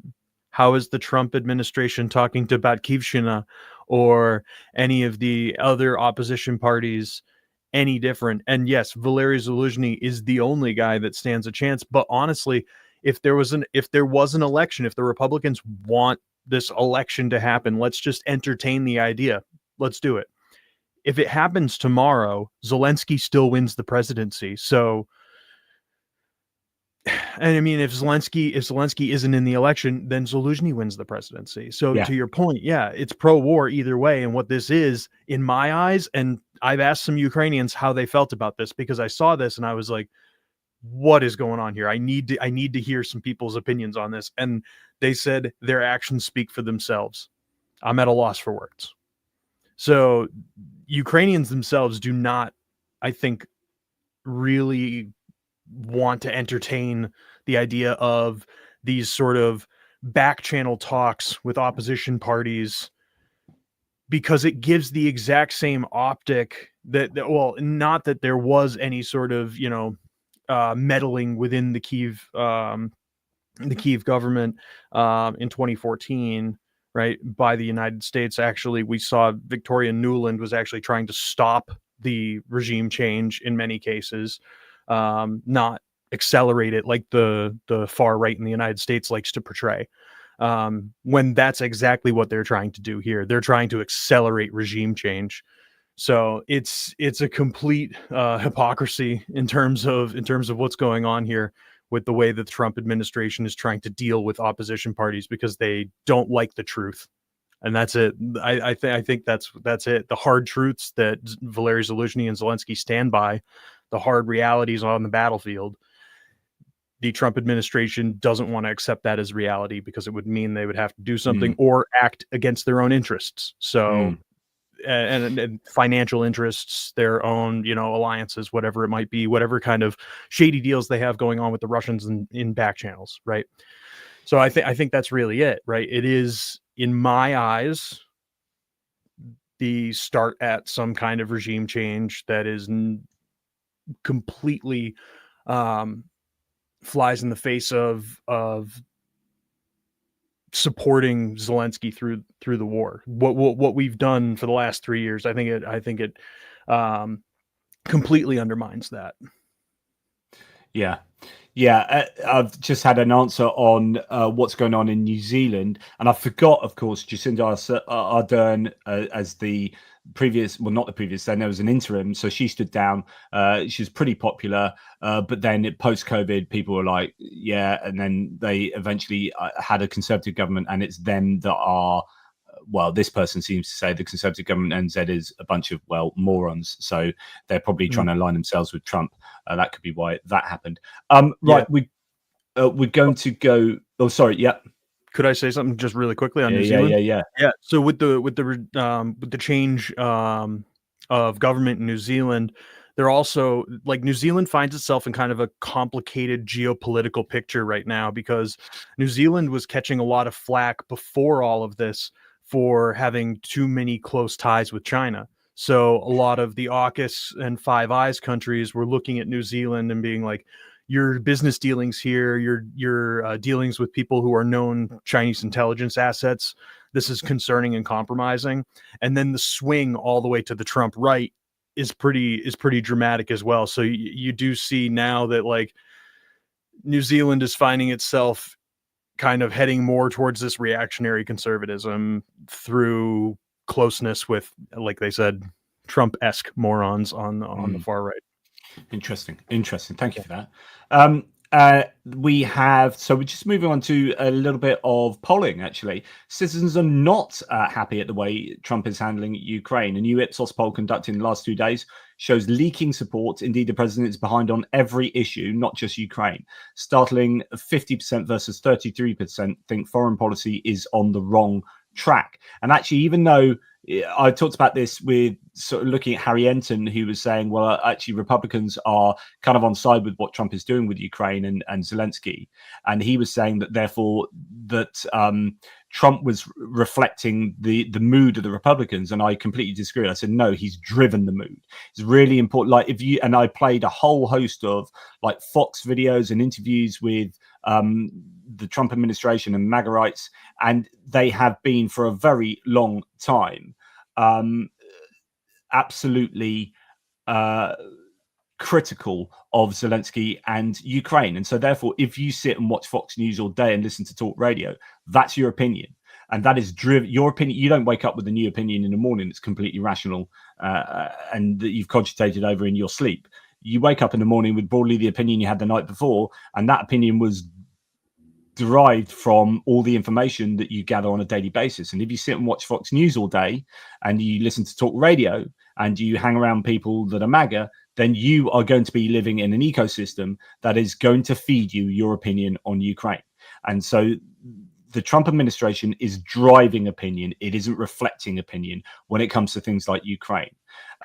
Now, hopefully, when people see the performance of Trump and Vance in the White House, most MAGA supporters of Trump will be, Trump is in the right and blah, blah, blah. But actually, there will be some who will peel away, I would hope. And so there will be a bit of a leak. And also, there's no way that you can look at what the Trump administration is doing and think, well, this isn't chaotic. Well, this is nice and smooth. They had one of the best operating economies in the world under Biden. All the stats were looking good and getting better and better. And if you look at the stats now, in fact, let's go and just very quickly just take you through some stats. Where do I have them? So, and you had Trump talking about if the Dow drops 1,000 points in 2 days, the president should be impeached immediately. That's something he said in 2012. Now in 2025, it dropped 1,300 points in 2 days. And I'm sure he's not calling for his own impeachment. But the point is that, the Fed is suggesting that Q1, you are going to see recessionary kind of behavior there with the GDP getting hit. And then you've got, all of the tariff kind of stuff. I mean, I've got a load of absolute tariff stuff going on all the way down there, but I won't go on that for too long. But the point is that there's no way that you can look at what's going on, even if you exist in Foxland, and think, well, this is brilliant, it's all going to go really well. I mean, Fox is still trying to sell it, and the Trump administration trying to sell it, but any kind of rudimentary understanding of economics will tell you that this is going to be inflationary and things are going to get troubling. And so I think there will be a leakage of support for Trump right across all of the things that he said he was going to solve. He said he was going to solve inflation on day one, or you'll start seeing things on day one. He said he's going to solve the Ukraine war in one day, even before the inauguration. He's failed on both of those things, and he's making both matters worse, is in my opinion. So that kind of polling is expected, but then it gets interesting. So I talked only a couple of weeks ago, there was polling that came out that in the UK, all the political parties really didn't like Trump, right? And all the political parties really didn't like Putin, apart from Conservatives. They like Trump a bit better, but not like overwhelmingly. But Reform UK, and I've long said that Reform UK are MAGA UK style. Reform had the largest of people who were favorable to Putin, and they had a much larger chunk of people favorable to Trump. Now, the reason I bring this up is because I think this is a bit of a barometer for how Trump is doing. Because in the UK, we've been pissed off with JD Vance talking down European troops and wars and all that faux pas from the other day. And actually, you listened, even my dad, who was like a Trump fan, now just swears about Trump and X, Y, and Z. So you've now got in 2.5 weeks, Donald Trump has gone from a 38 net favorability rating among Reform voters. So these are only Reform UK voters, down to a -8. That is a -46 movement. These last couple of weeks, like, I wonder, there will be the Trump base that thinks he's on fire, and you get all the sycophants in Congress clapping him and USA, USA. But do you know what they shouted most loudly about the other night? Interestingly, is my question to you. Of all the things that was said the other night, what did they shout loudest about in his State of the Union speech? Have a guess. I don't recall what they shouted loud enough about. I honestly, I was appalled at the chanting. So the Gulf of America. The renaming of the Gulf of Mexico to the Gulf of America is what they shouted most about. And it turns out that Tim Miller was saying that he spent more time talking about trans than about inflation. And then he even talked about trans mice. And of course, that's transgenic mice, not transgender mice. And you just don't understand language, you plumb tool. But if you are still going on cultures war and not talking enough about inflation, when that was what you did campaign on culture wars, but actually inflation was one of the main reasons people voted for you, and you gave that mere seconds, it means that you are not doing a good job on inflation. You are not selling that because actually you're not doing enough about it. And so I think the economy is going to come back and bite him on the arse, and I just think that he will lose support on account of people's pockets being hurt. You know, when you go out and a Dodge truck's been moved from $80,000 to $100,000, then you know things aren't looking good. And he's had to backtrack on some of these tariffs because they're such ill thought out approaches to governance. But there you go. So it's just interesting that across the pond in the UK, for those few people that did like him, they don't like him generally anymore. So this is kind of a bit of a barometer, and I wonder if you'll get a movement in the US as well. Now, interestingly, Sir Keir Starmer, who has not been hugely popular because he's got quite a big mandate in the UK in terms of an advantage in Parliament with the amount of Labour MPs they have compared to opposition MPs. It's a broad but shallow advantage. But therefore, he's been trying to do really unpopular things right at the beginning of the Parliament because that's when you can do it, right? And so he's been tanking in the polls. But actually, since Ukraine's come along and he's been strong and competent on Ukraine, he's actually really gone up. So YouGov reveals Keir Starmer's approval ratings have risen to their highest level in 6 months following the response to Ukraine. By contrast, the number of Brits with an unfavourable view of Nigel Farage, so Reform leader, has risen to 65%. That's an unfavourable rating of Nigel Farage. And again, that is going to be connected to Ukraine, which is why you heard Nigel Farage the other day come out and distance himself from JD Vance when he was talking about troops and whatnot, blah, blah, blah. Okay, where are we at? So thank you very much for everyone. We'll probably do a few super chats and questions and thank yous. I don't know if the live chat has brought up anything. I do apologize. I've been unable to look at it. So let's now look at, I'm going to bring that in front of me so I'm not looking sideways. You don't want to see my mutton chops from the side. Right, let's, Julian Rossiter, thank you very much, my friend. The US is the new frenemy of the free world. It's amazing how much 6 weeks has changed the world's opinion of the United States. It's incredible. Knut Inga Skifeld, from Norway, thank you. Europe needs to get on a defining new news offensive, not just spend bandwidth responding to incomprehensible US babbling. I'm going to take that broader. I think you're absolutely right. Now, I know you're Norwegian and therefore not particularly in the EU, but I said this the other day in one of my lives, is that when I was on with Andrew Mikado, is that part of why Brexit happened or what didn't help it from stopping happening is that the EU and the Remain people in Brexit didn't sell the EU enough. And now the EU does an awful lot, but everyone kind of takes it for granted. And this road and those houses and those buildings or that cultural centre or this policy or that thing that we take for granted and we actually appreciate, we're never like, oh, the EU did that. And so what the EU needs to do much more of, because otherwise people will be more Eurosceptical throughout Europe, is sell how good they are at whatever they're doing.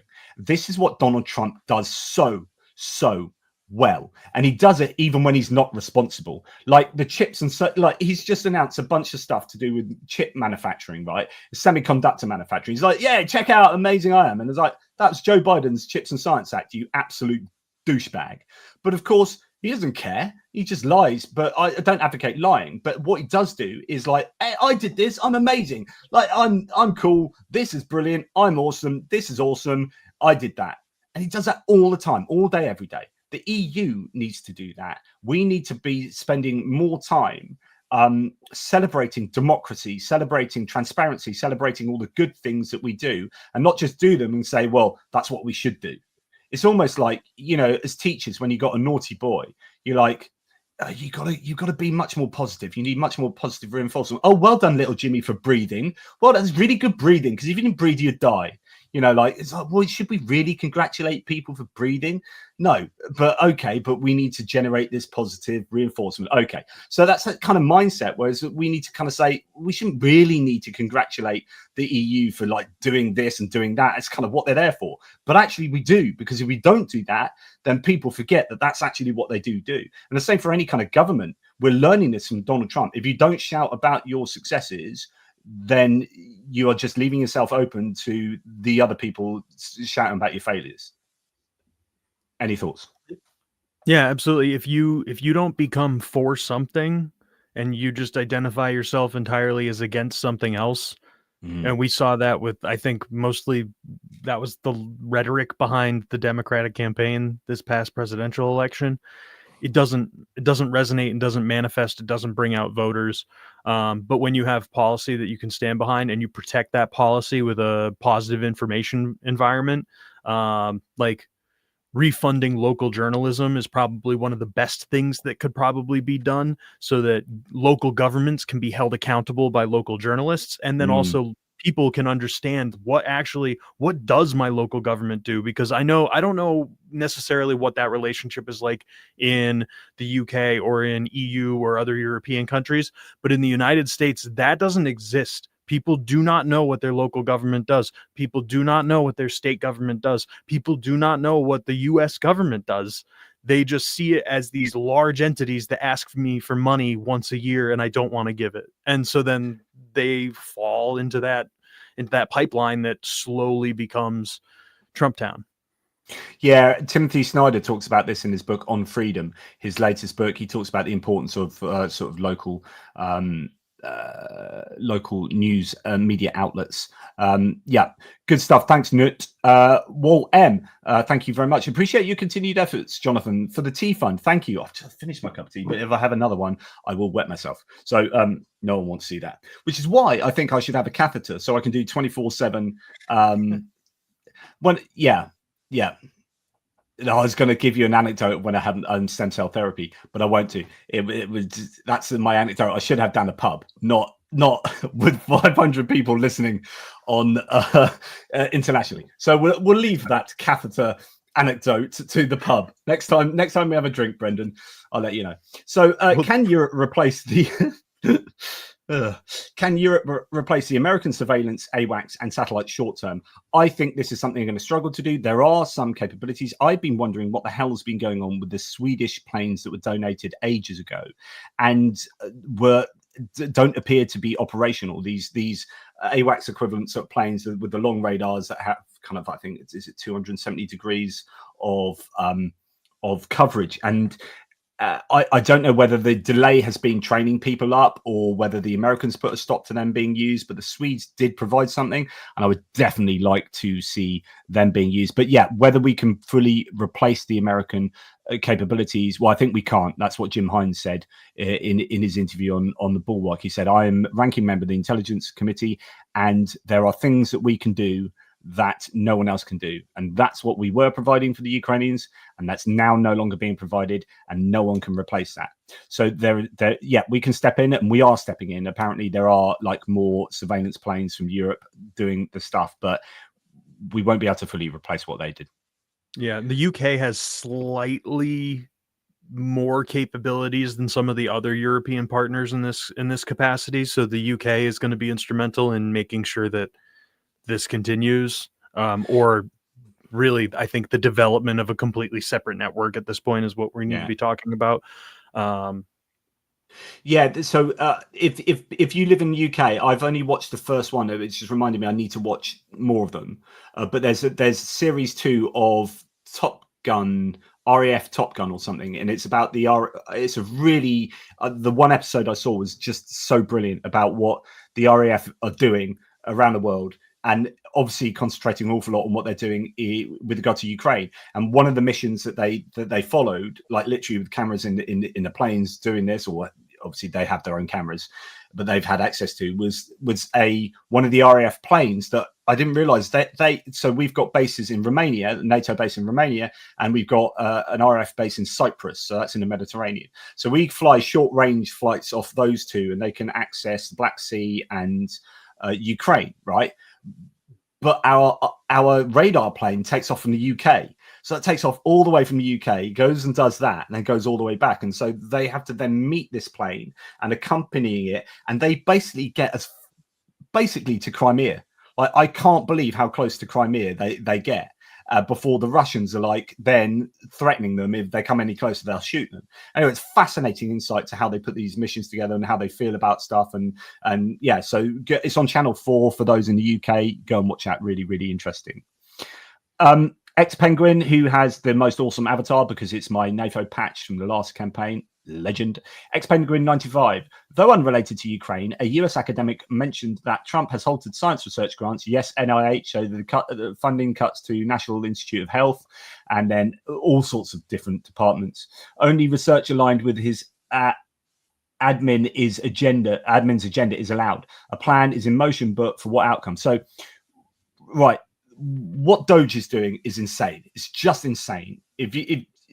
Yeah, okay, we can have efficiency, but you don't take a sledgehammer to a nut, or no, okay, it might not be a nut, but you don't just thoughtlessly go and sack everyone and then find out that they're nuclear weapons maintainers, or they're stopping Ebola coming into the country. Oh no, quick, okay, let's get them back. And here's an example where it was particularly galling that at the State of the Union address, and I don't know if you saw this, Brendan, but they held up a 13-year-old cancer survivor, right? And they held him up and said, we're going to make him a special service member. And they made him a member of special service. And everyone's like whooping and hollering. It's genuinely nice cancer survivor. Okay, it's a bit like using this child and using like cancer to like drum up cheers and whatever, so a bit cynical. But they lift this kid up, and everyone's like, yeah. But what they didn't tell you is they just cut funding for cancer research treatment. And it's like, how can you all be clapping this, knowing that you've just sacked a load of people that enabled that guy to get that little kid to be cured? It's sickening, absolutely sickening.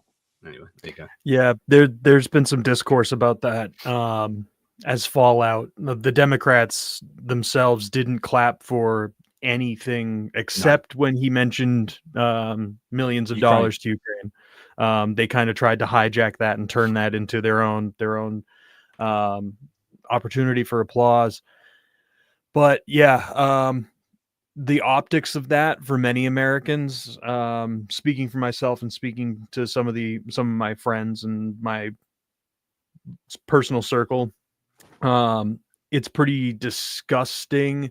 Yes, in one way, like celebrating and giving that kid that honor, great, wonderful. I think that is a positive thing, right? Yes, he is a childhood survivor of cancer, and that is an ordeal through which many people will never ever have to endure even an ounce of that hardship in their life, and we should be appreciative of that. Absolutely. But at the exact same time, the very thing that saves that boy's life is now in jeopardy, and the right has been almost unwilling to address that point, even in conversation afterwards. It's not seen as that. I think, and this is cynical of me, but I think it was sort of a plant, a dare from Trump. Like, you're not going to clap for anything. I'm going to do this to you. I'm going to give all these different exactly. When you were saying examples. that, and I knew they didn't clap, but I didn't put those things together. But as soon as you were saying that, I was like, that could be something they would have gained. Because Maybe it's a little conspiratorial. Maybe it's a little well, no, because I always think, Brendan, I always think that you should imagine, like, if you were a strategist, sit down, like, you're gaming this, right? If you know that they're not going to clap, so what do you think the Democrats' responses are going to be to everything that happens? Well, they're not going to clap anything. Well, straight away I'd be thinking, well, how do we take advantage of that? How do we screw that? So I think it's perfectly plausible, because literally I would suggest that, like, if they're not going to clap anything, let's give them something that if they don't clap, they're going to look like absolute muppets for. And then put that in, small child, lift him up. He's been cured of cancer, and they don't clap that. It's like, you bastards. Exactly. Yeah. And to be fair, the Democrats in that case do look like bastards. And you do see, I saw this earlier this morning, how now this child is being brought in front of cameras and was asked, like, what do you have to say to Democrats? And he said, if you're a Democrat and you're mean to Donald Trump, I'm coming, like, I'm on your bumper or something along those lines. So in my mind, to me, it does feel like they have hijacked that kid's narrative and story and turned it into a political piece. Someone said they're used as a trophy in a way. I think so. And I did see, coming from the center and coming from the right, a lot of criticism of Democrats that did take this cynical view towards the speech. Like, I know on Piers Morgan's Uncensored, he was really he was going after the left-wing guest on the panel, as well. Of course he was. Right-wing morons that he brought up there to talk nonsense. It really developed into this sort of situation, like, well, you couldn't even clap for that one thing, but it misses the ideological underpinning of who Trump is, what he stands for, everything else that was said in that speech that goes around that, and then the fundamental issue of medical funding being ripped out from underneath all of that. So I think it is a political hit job in a way. Yeah, absolutely. So thank you for these super chats. Super sticker from Johnny Christensen. Thank you, my Danish friend. Awesome. Wizard of Ooze, Muntsimus. So that's someone who believes in outdated sort of traditional irrational things, even though they rationally shouldn't. Ukrainian blood on his hands as he bathes in it. Yep, so that is Trump being the one that holds the irrational positions. Tony Otterson, thanks for hanging out, mate. And Niels Knudsen, stop with the KNs, guys. I'm struggling. Knudsen, Niels Knudsen, thank you for gifting 80. Don't stop, because that's your name, obviously, and I don't want to insult your name. Thank you, Niels. Oh, I've got myself in a mess now. No, thank you, Niels, for gifting 10 ATP Geopolitics memberships. I super appreciate that. And Blonde Bombsheller, who is such an amazing helper that's probably mod at Greg Terry Experience, does wonderful stuff with him and helped out with Rick yesterday. And here has become a YouTube member here. So thank you. That's really kind. Kevin Forst, thank you for your gifting of ATP Geopolitics memberships. You're super generous. Speaking of which, Blonde Bombsheller is not just this generous, but this generous as well. Thank you very much. To which Niels is like, yeah, I can do that too, because I'm a Knudsen, and gifts 10 ATP Geopolitics memberships. So anyway, everyone. I'm basically just in awe of the team. Thank you very much. Super generous. And suggestion: set tier 1 memberships to £1 so we can donate more of them. Oh, do you know what? I need to look at all the things like that. I don't understand these things. And things I put in place like 3 years ago, and I'm like, so yeah, I will have a look at that. Right, okay. I do want to just talk about a few more things. I want to go on to look at a couple of US political things. First of all, this is interesting. So this happens a lot. Everyone knows this happens, but I love it when we get like screen grabs of this, which is a Russian bot that then has part of the coding in the bot. So basically the idea here is it's run out of chat GPT credits. So basically it's run out of money to be an AI bot and stopped being an AI bot until whoever controls it pays for it to have more chat GPT credits. That's how I understand this. So then it just reverts back to its coding, and then you can see its coding. You will argue in support of the Trump administration on Twitter. Speak English. That's its command for this Russian bot, and there you go, and that's what it does. But yeah, interesting that that happens. Of course, we know that happens, but it's really pretty low effort, isn't it? Yeah. So it's like where the US has gone and where it's at is interesting, because you get people like Jake Bro, and although he's never going to be, I guess, a fan of Trump, to say things like that, this is a huge thing to say. And you're seeing stuff like this quite a lot from quite a lot of big analysts. Not that Jake Bro isn't, but like Jake Bro is even bigger than kind of most of the analysts, but he's not like a formal military analyst. When they're saying things like that, I do not recognize the country that I currently live in now. Elon Musk is dictating all of our domestic policies, and Vladimir Putin is dictating all of our foreign policies. This is not America. And then nothing that Trump is doing has majority polling support from Americans, literally nothing, which is an interesting point, that even when it comes to things like Ukraine, although there are more Republicans that are kind of anti-Ukraine than Democrats and independents, actually it's still not massively popular. And so, you know, it would be nice if he took that into account.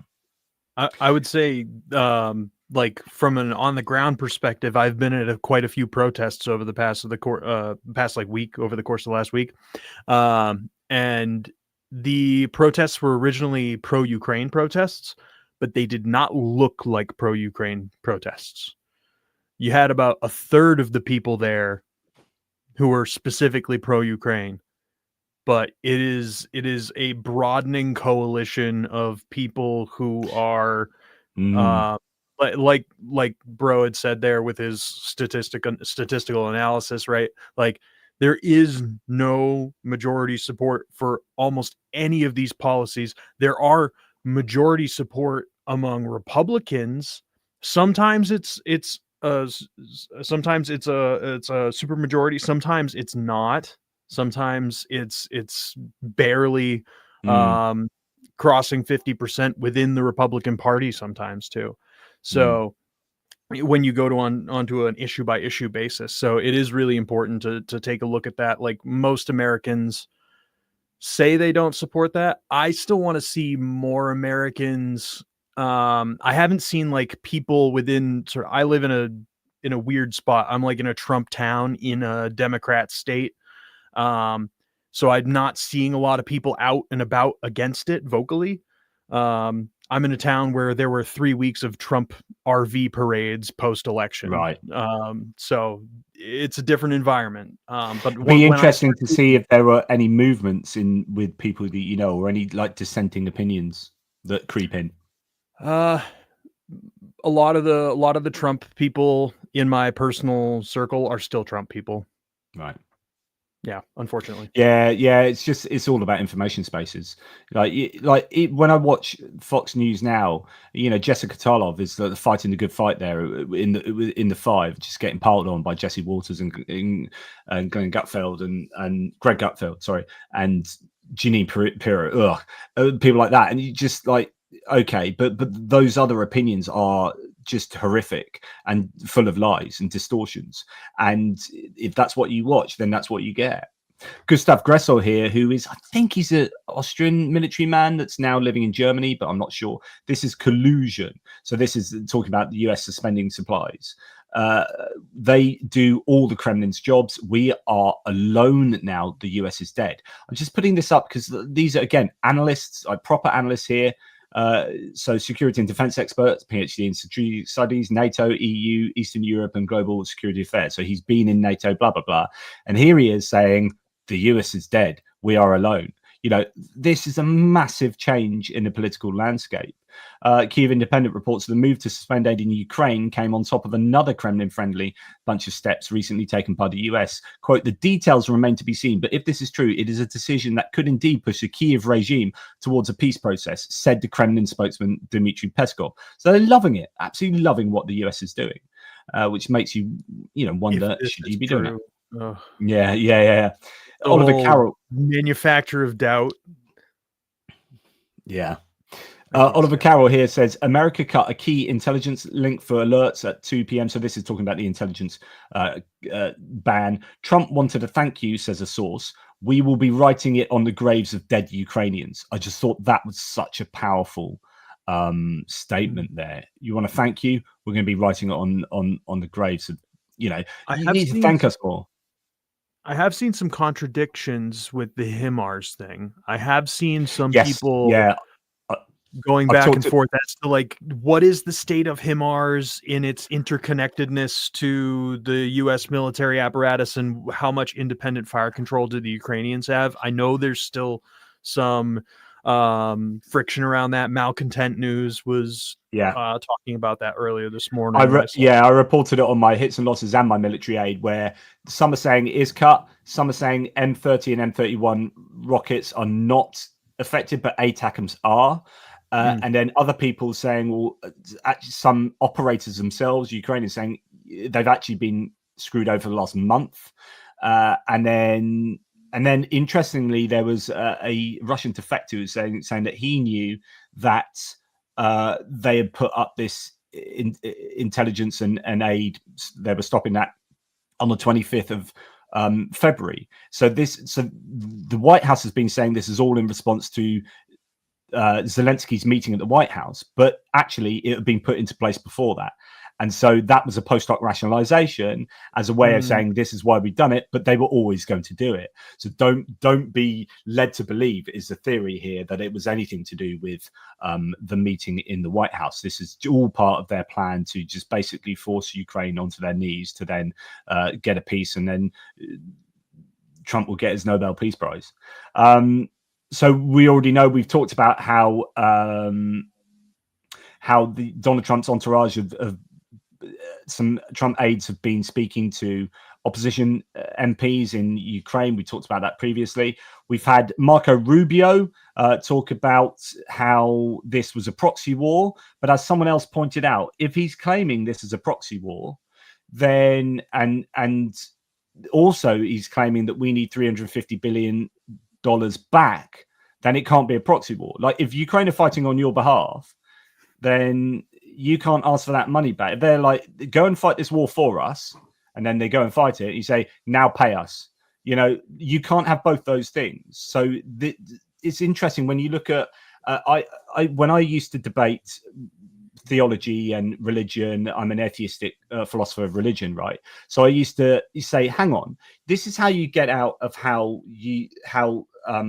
if you believe that God is omniscient, omnipotent, and omnibenevolent, all knowing, all powerful, and all loving, then why is there so much suffering in the world? It's called the problem of evil. What you find is often theologians give an answer for the problem of evil over there, right?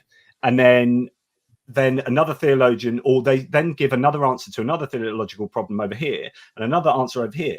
But actually, when you try and cohere all three answers to three different problems, those three problems don't work with each other. So you can't say those three things, because actually they're all mutually exclusive. And this is a problem you often get in theology, which is you have to track what people are saying, because they'll give an answer to get out of a problem over here and an answer in a different debate to get out of a problem over there, but those two answers don't work together. And that's exactly this kind of thing, which is, oh, I'm saying it's a proxy war over here. And over here, we're saying we demand $350 billion back. And over there, we're saying this because we just want to get out the fact that we don't want to help Ukraine and we're complete bastards. Well, actually, the reality is that you're just complete bastards. Like, that's the reality. All of these three different things: A, it's not $350 billion. B, you can't ask for it back. And C, you can't ask for it back if you think it's a proxy war, because actually you're the ones that told them we're doing that.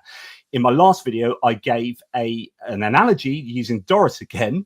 I'm going to use Doris again because she's great. So I've got multiple sclerosis, Brendan, right? And I can't get out and do my gardening. So I knock on Doris's door, and she's like 97 anyway. So she's more mobile than me. So I get around and say, look, Doris, I can't do this. Can you go and just put down some weed killer over there, and put down some fertilizer in those plants over there, some Miracle Grow.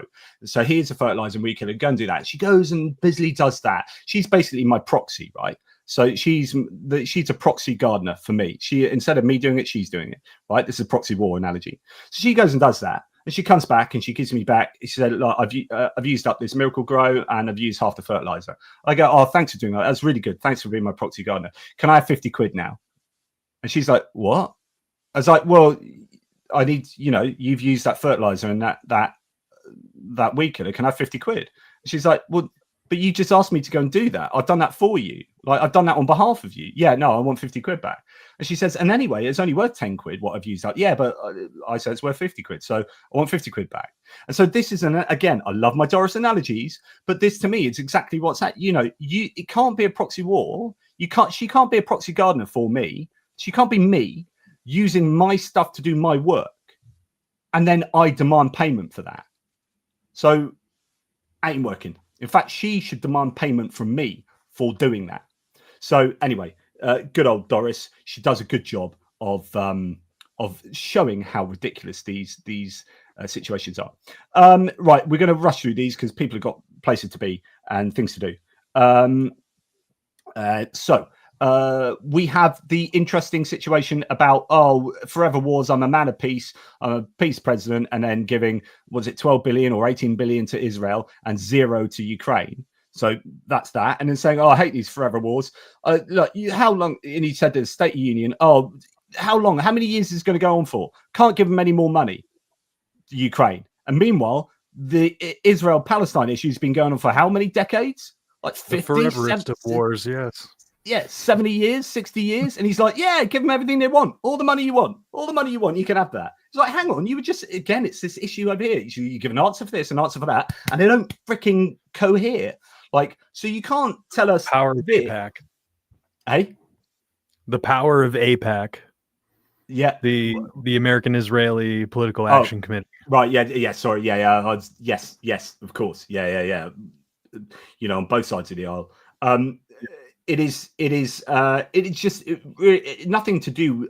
I don't want to get into the long weeds of that war, but if you are justifying giving Israel everything they need to go and broadly kill a lot of civilians, right, but not give any money to Ukraine because you don't want it to be a forever war, then you are not being consistent. There is a double standard there for sure, and I think that's a problem. Interesting, though, that there is some pushback coming here. The process of realizing their leader is working directly for or with the Russians is slow, but it is finally happening. This is the Washington Times. Let me know what the Washington Times is as far as a paper. Do you know where they sit? They're on the right. They're on the right. Yeah, they're exactly. much more conservative. Yeah, exactly. So it's not the Washington Post. This is the Washington Times, which is a conservative newspaper. And here it has its commentary page. It says, Mr. President, freedom in Ukraine is about morality, not money. That is a very strong article to lead with there in the commentary pages. The Trump administration has reduced our nation's moral values to a business transaction, is the tagline. That is incredibly apt, very accurate, but that is running in the Washington Times. Trump's Oval Office gambit pays off big as humbled Zelensky caves. Depending on how that is written and what it looks at, political theater. There you go. So this is it's good to see stuff like that in places you wouldn't normally expect to see it. And the New York Post is another one of these, just like the Washington Times. The New York Post has been actually traditionally strongly for Ukraine, and they've run a number of articles that have been quite critical of the Trump administration over the course of the last 6 months, or Trump. I can't emphasize enough how the administration is filling up with cranks and fruitcakes. Here's the Pentagon's new deputy press secretary, for example. Deputy press secretary who said, make Kosovo Serbia again. Excellent. That's nice. The global elite want World War III, and she's pulling on BRICS news. Brazil, Russia, India, China, South Africa news. Excellent. NATO's new chief, Mark Rutte, says the day will come when Ukraine will be part of NATO. The global elite want World War III. I mean, this is who she is. Ukraine is not a democracy, so this is who they're getting in. Deport them all. You Democrats standing up with the Ukrainian flag. So anyway, there we go. Transgenic mice are not transgender mice. Please, don't be an idiot. Nate Shloman, but you can't blame him because Trump did stand up in the State of the Union, but this has been rumbling on. We're not paying for your gay mice anymore, leftist nerds. I can't believe this has to be said. Transgenic mice are not transgender mice.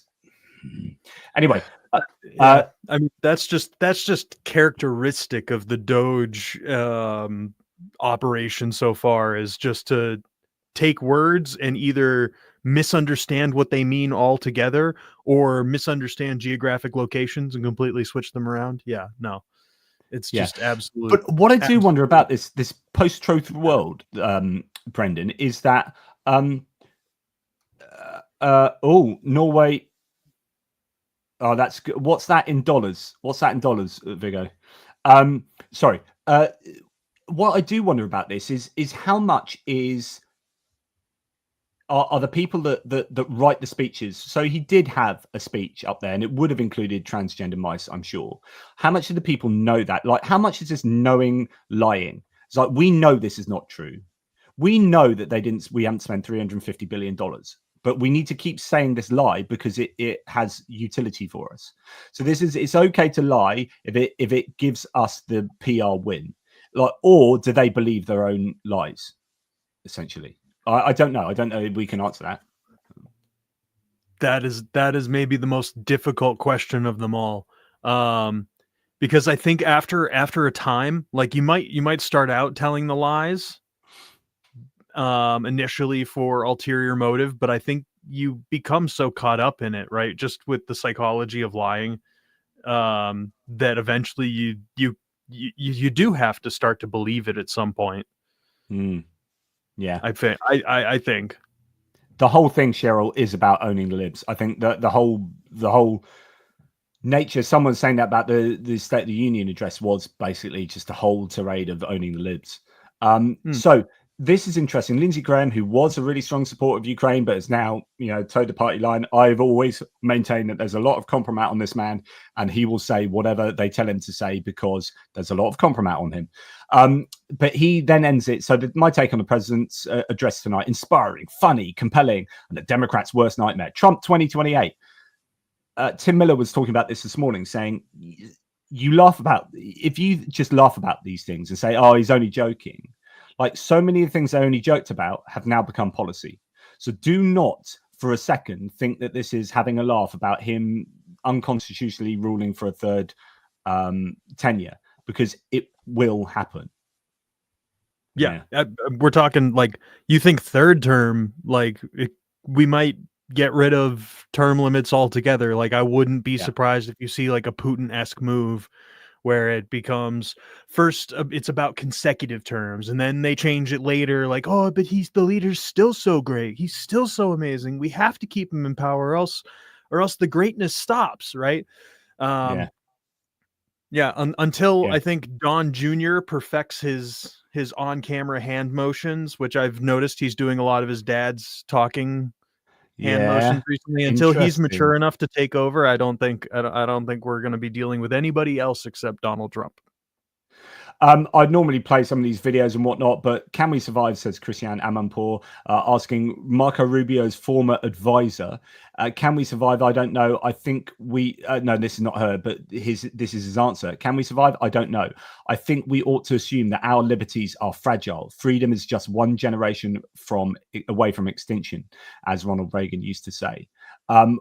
Just people are worrying about the freedoms that are being eroded in the US at the moment. Jamie Raskin, so just to remind people of what happened, or let you know if you don't know, the State of the Union address where the president addresses Congress and says, this is the state of the union, this is where we're at, and this is what we're doing and how well we're doing, and blah, blah, blah.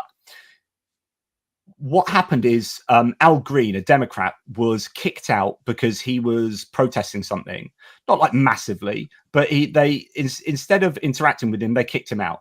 If you remember, the year before and previous State of the Union addresses, you had Lauren Boebert and Marjorie Taylor Greene sounding off in exactly the same way that Al Green was, but Joe Biden interacted with them and they didn't shut down their freedom of speech. Jamie Raskin rightly says, I saw the gentle lady from Georgia heckle the last president, so Marjorie Taylor Greene, and have a whole heckling section there.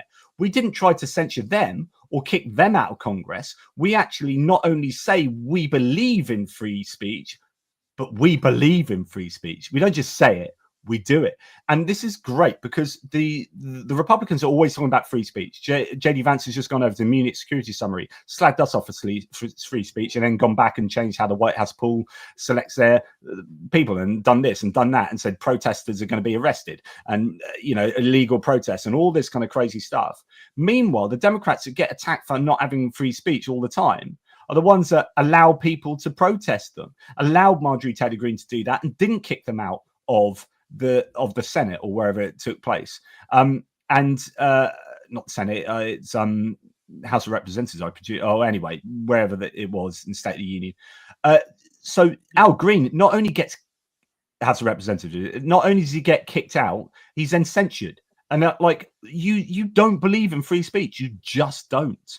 And you got people like J.B. Pritzker. I would love to play this, but he's warning about growing authoritarianism, end of the republic, like literally talking about the end of the republic. You've got this guy gives it back. I do not like Scott Jennings at all, one iota, but he gives it back. This guy Jarvis, you're not going to like what I'm saying, but we are in the middle of a totalitarian fascist coup in this country. You've got a lot of people really overtly talking about this. And if you don't believe that this kind of idolatry of Trump is existing, just look at this. This is an Ohio artist creating a 15-foot tall $1 million bronze statue of Trump that will tour the country. This is the level of, I loved it when Zelensky said, when in 2019, when he was made president, when he was elected president, he said, don't put a picture up of me in your offices or whatever, put a picture up of your family and your kids. I want you to look at them whenever you're thinking about a decision. Yes, that's Zelensky. He doesn't say, I want you all to go around making massive gold statues of me. Not that Trump has said this, but Trump will absolutely freaking love that. Right? Anyway.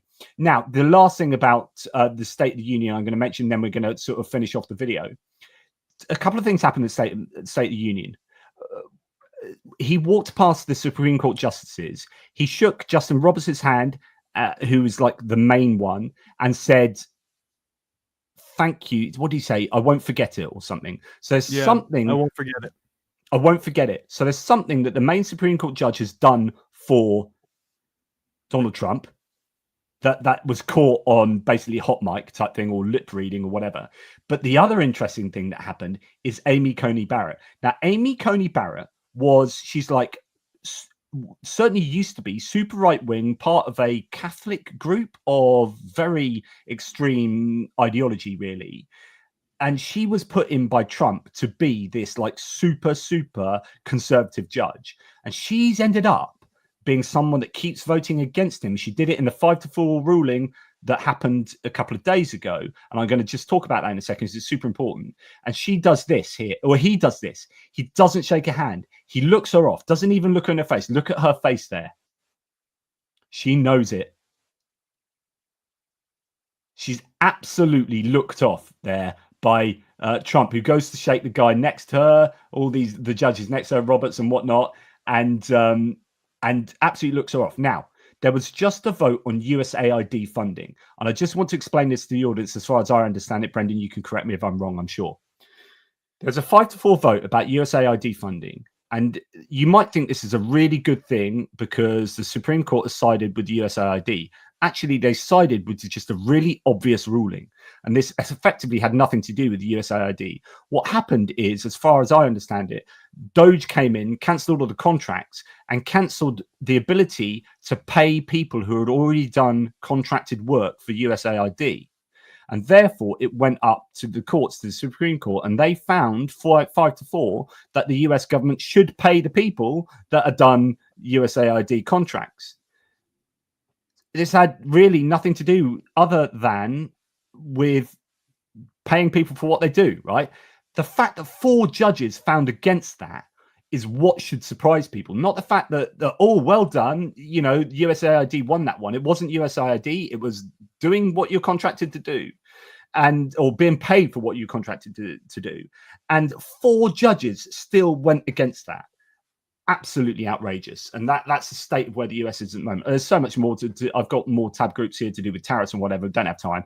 But any thoughts on that? I don't know if you know much about what's going on there.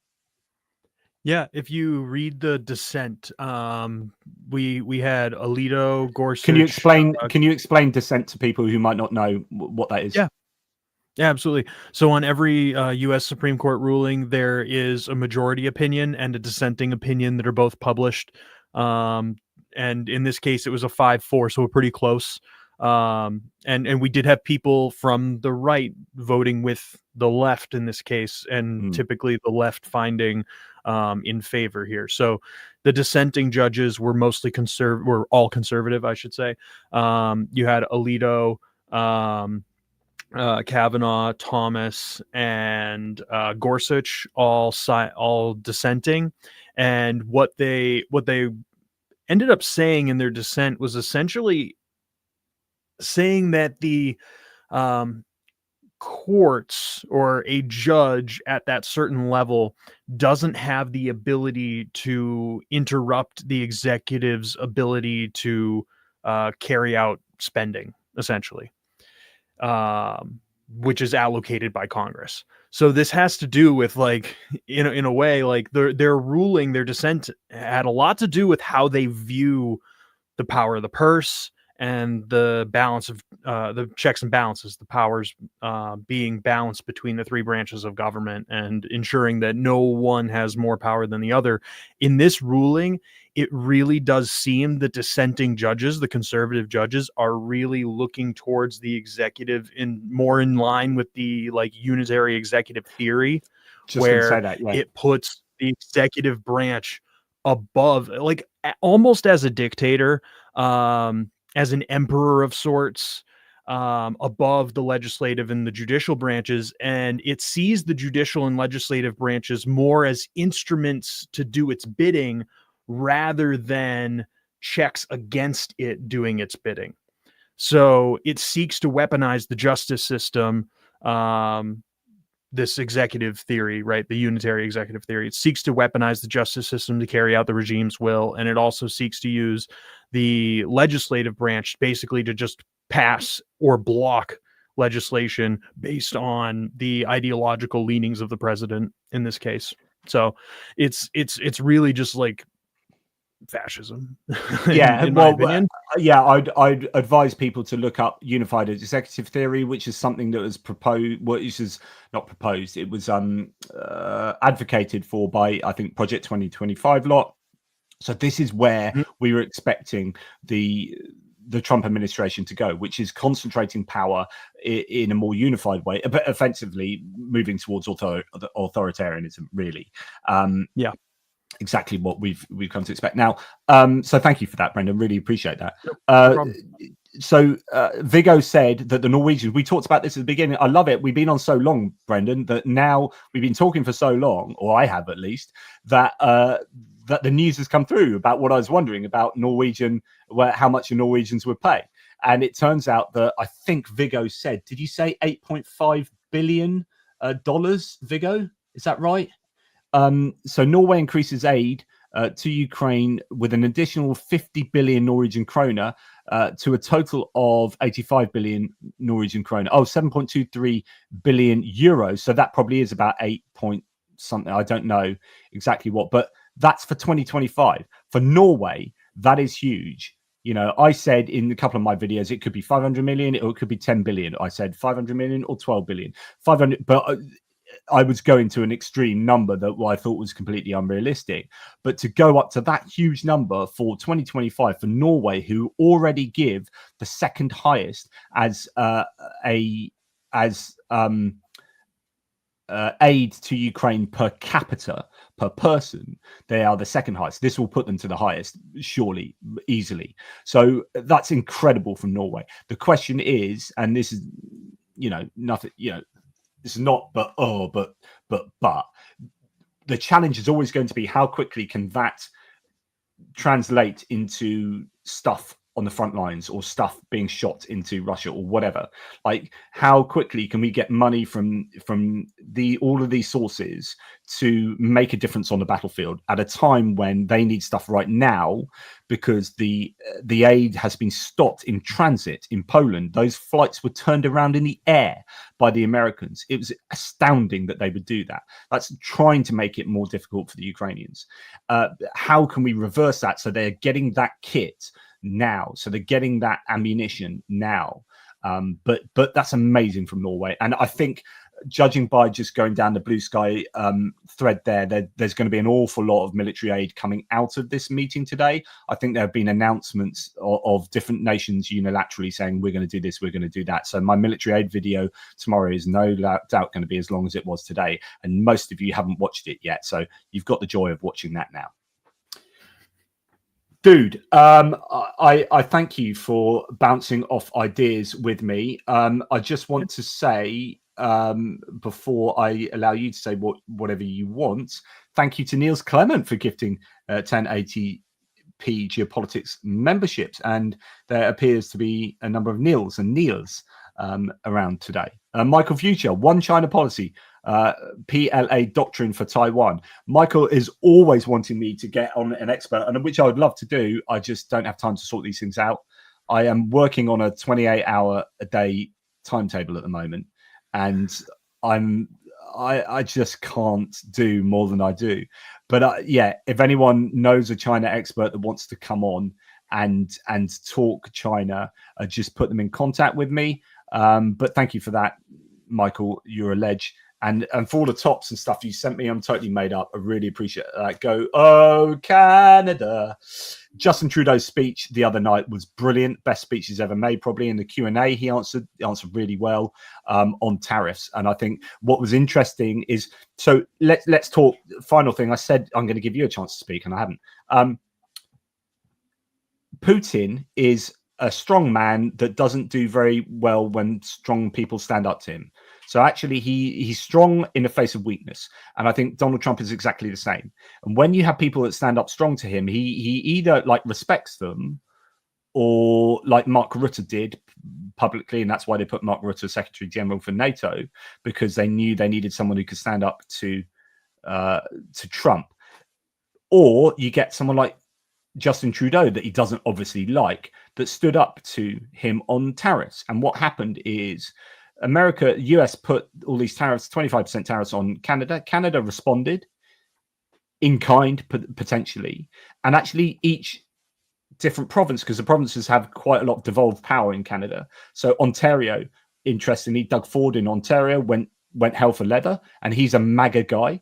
And the leader of Alberta, Danielle Smith, is it? Went hardcore on Americans. She's like super MAGA, right? So he then saw all this. Then he was lobbied by his motor industry, and he's backed down. And he's backed down on the tariffs and said, right, there's going to be a 1 month reprieve on 3 car manufacturers.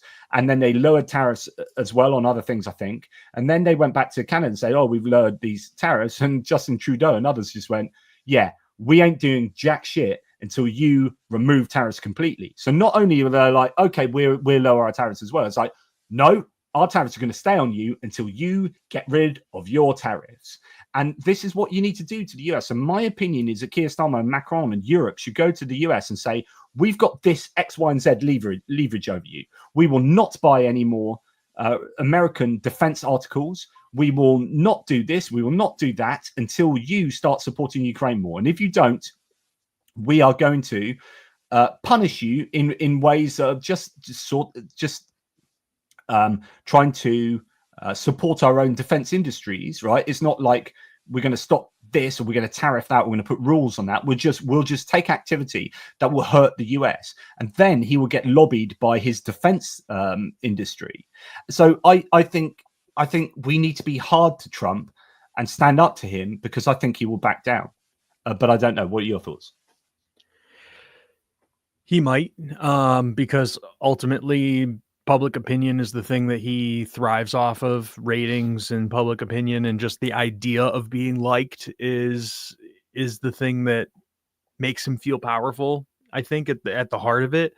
I commend Canada for keeping the tariffs up. Even as a US citizen, I am absolutely getting smashed by these tariffs, even before they've taken effect. Really? In the Northeast where I live, most of our energy in the hydrocarbon sector comes from Canada. So we have seen, basically, like, my power bill has gone up 4 times between January and the February billing period. My usage in terms of electricity was negligibly different, but my delivery rate was 4 times, or, well, my delivery rate was much higher than that, but it resulted in a power bill that was 4 times more than what it had been in December and January. So we are feeling it already in the United States. And interestingly, Tim Walz, the governor who was running as a VP pick for Kamala Harris, Tim Walz has contacted Canadian provinces as a blue governor and said, like, because the northern states are obviously the most affected because they're going to have the closest trade relationships with Canada. And he has phoned up these governors from these provinces and saying, how can we work together? And I like that. It's like, and some of the policies from some of the Canadians, I'm sorry to have interrupted you, were also doing things to purposefully hit red states. So, like, they put tariffs on orange juice. Why orange juice? Because that's a Florida thing, not on stuff that maybe comes from Wisconsin or Michigan, right?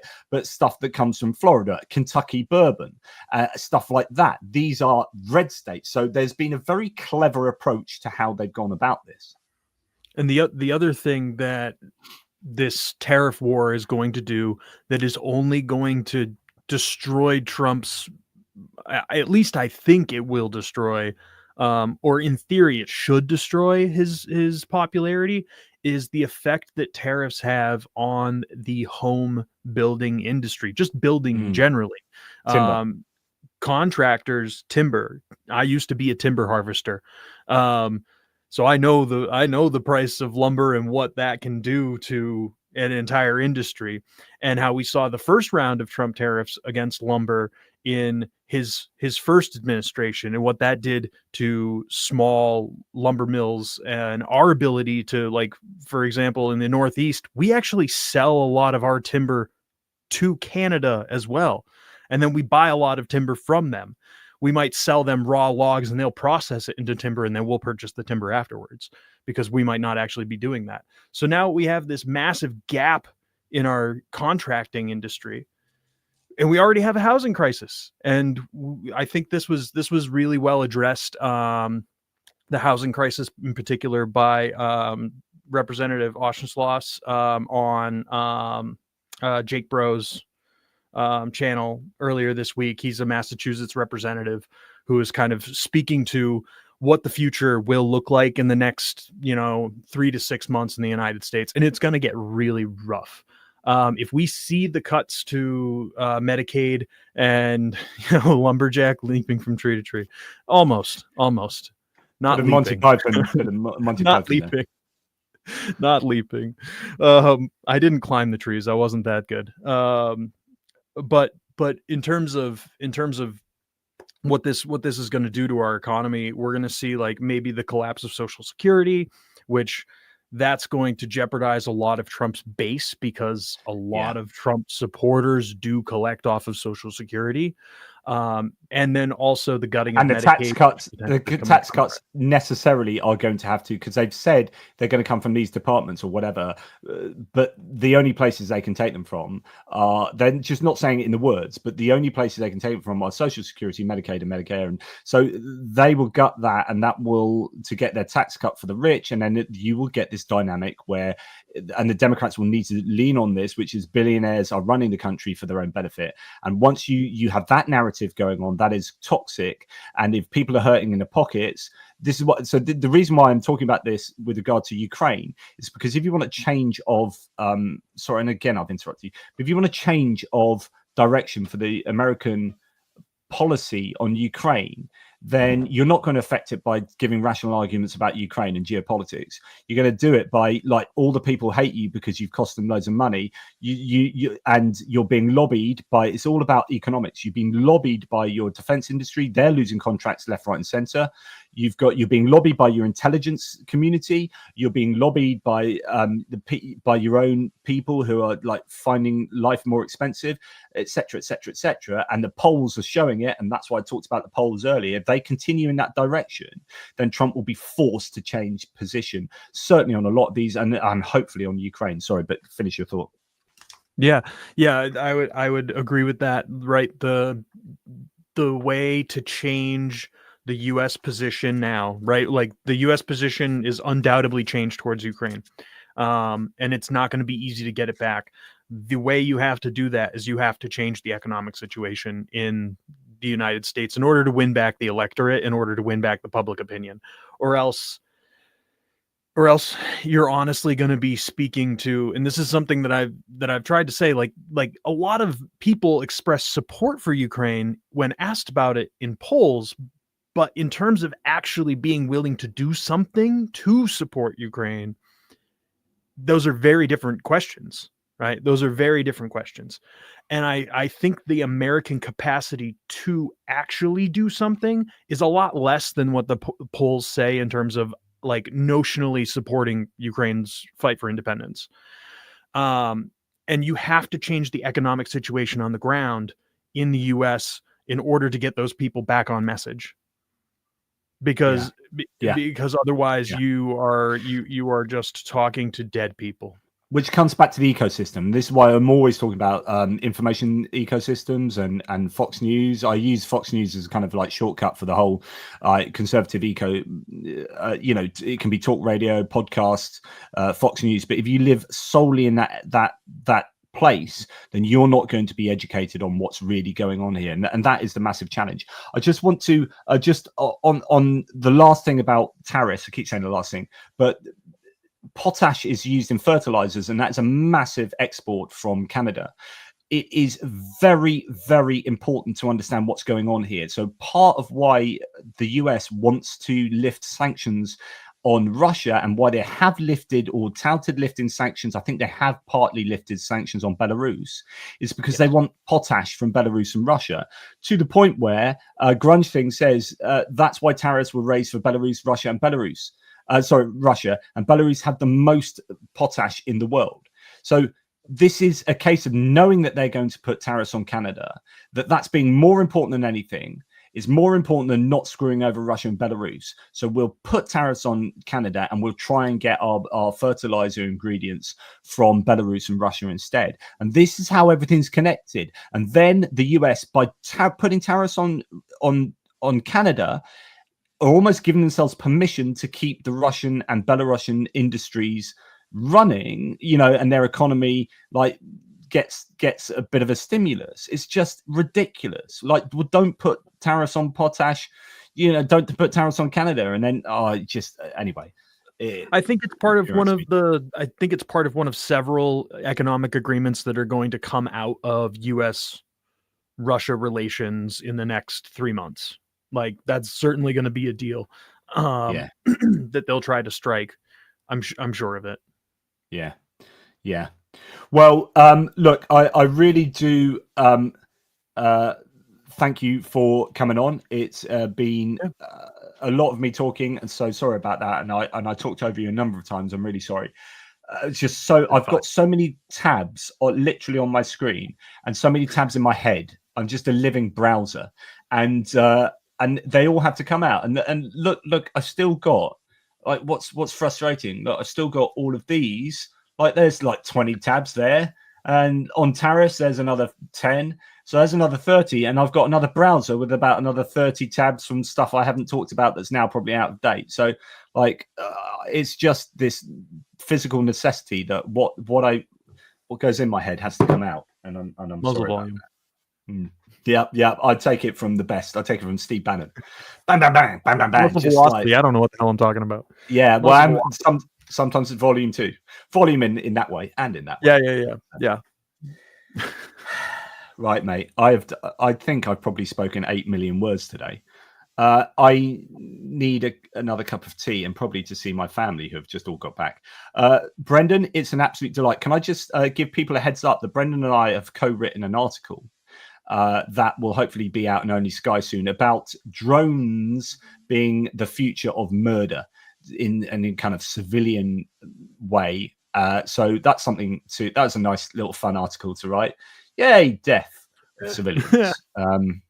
But yeah, to taking what Brendan has learned from looking at drones in Kherson and then seeing how they are being used in places like Russia, Mexico, Israel to murder people, criminals using them to murder each other, so on and so forth. So that's an article. Like as busy as I am, we managed to whack out an article. So we'll look out for that one. Brendan, last words, my man. If you're in the U.S. And you're listening to JP, be out on the streets. Look for the American Coalition for Ukraine Political Action Committee. Follow them. Stay tuned. If you're in the U.S., be listening to your representatives because their rhetoric might increase as things get a bit more rough, and they might ask you to actually go out on the streets later this year. If we want to support Ukraine as Americans, that's the way we got to do it. We got to do it through making our voices heard out on the streets, and if necessary, changing the situation ourselves. Awesome stuff. Well, look, thanks, Brendan, and I'll no doubt shoot you another message when you're in the shower and you're like, okay, I'll be that. Just let me I'll be naked. Like, is it okay being naked? No. Okay, I get. Yeah, no, I finished my morning scrape on Telegram, and you caught me at like the only time where I have something pressing to do, and that's putting this together, making sure I don't look like a soup sandwich. This beautiful face doesn't just, I don't wake up like this. I have to put effort in. Exactly. I do just wake up like this. I mean, Jesus, why do you think of these mutton chops? Right. Okay. That's enough nonsense. Take care, everybody. Really appreciate all of your support. Thank you so much for the super chats. Thank you for the membership gifts. You're all amazing. Oh, Jesus, come on, Pierce. Like as if they haven't heard enough already. Just one last thing that I need to do, which is talk about our NAFO campaign fundraiser. So sorry about this. We are doing really well because look, already we are at 27%. Like just amazing. We are working together with Rick the Ukrainian and Roman Trokimets. If you please go and check the live stream we did last night.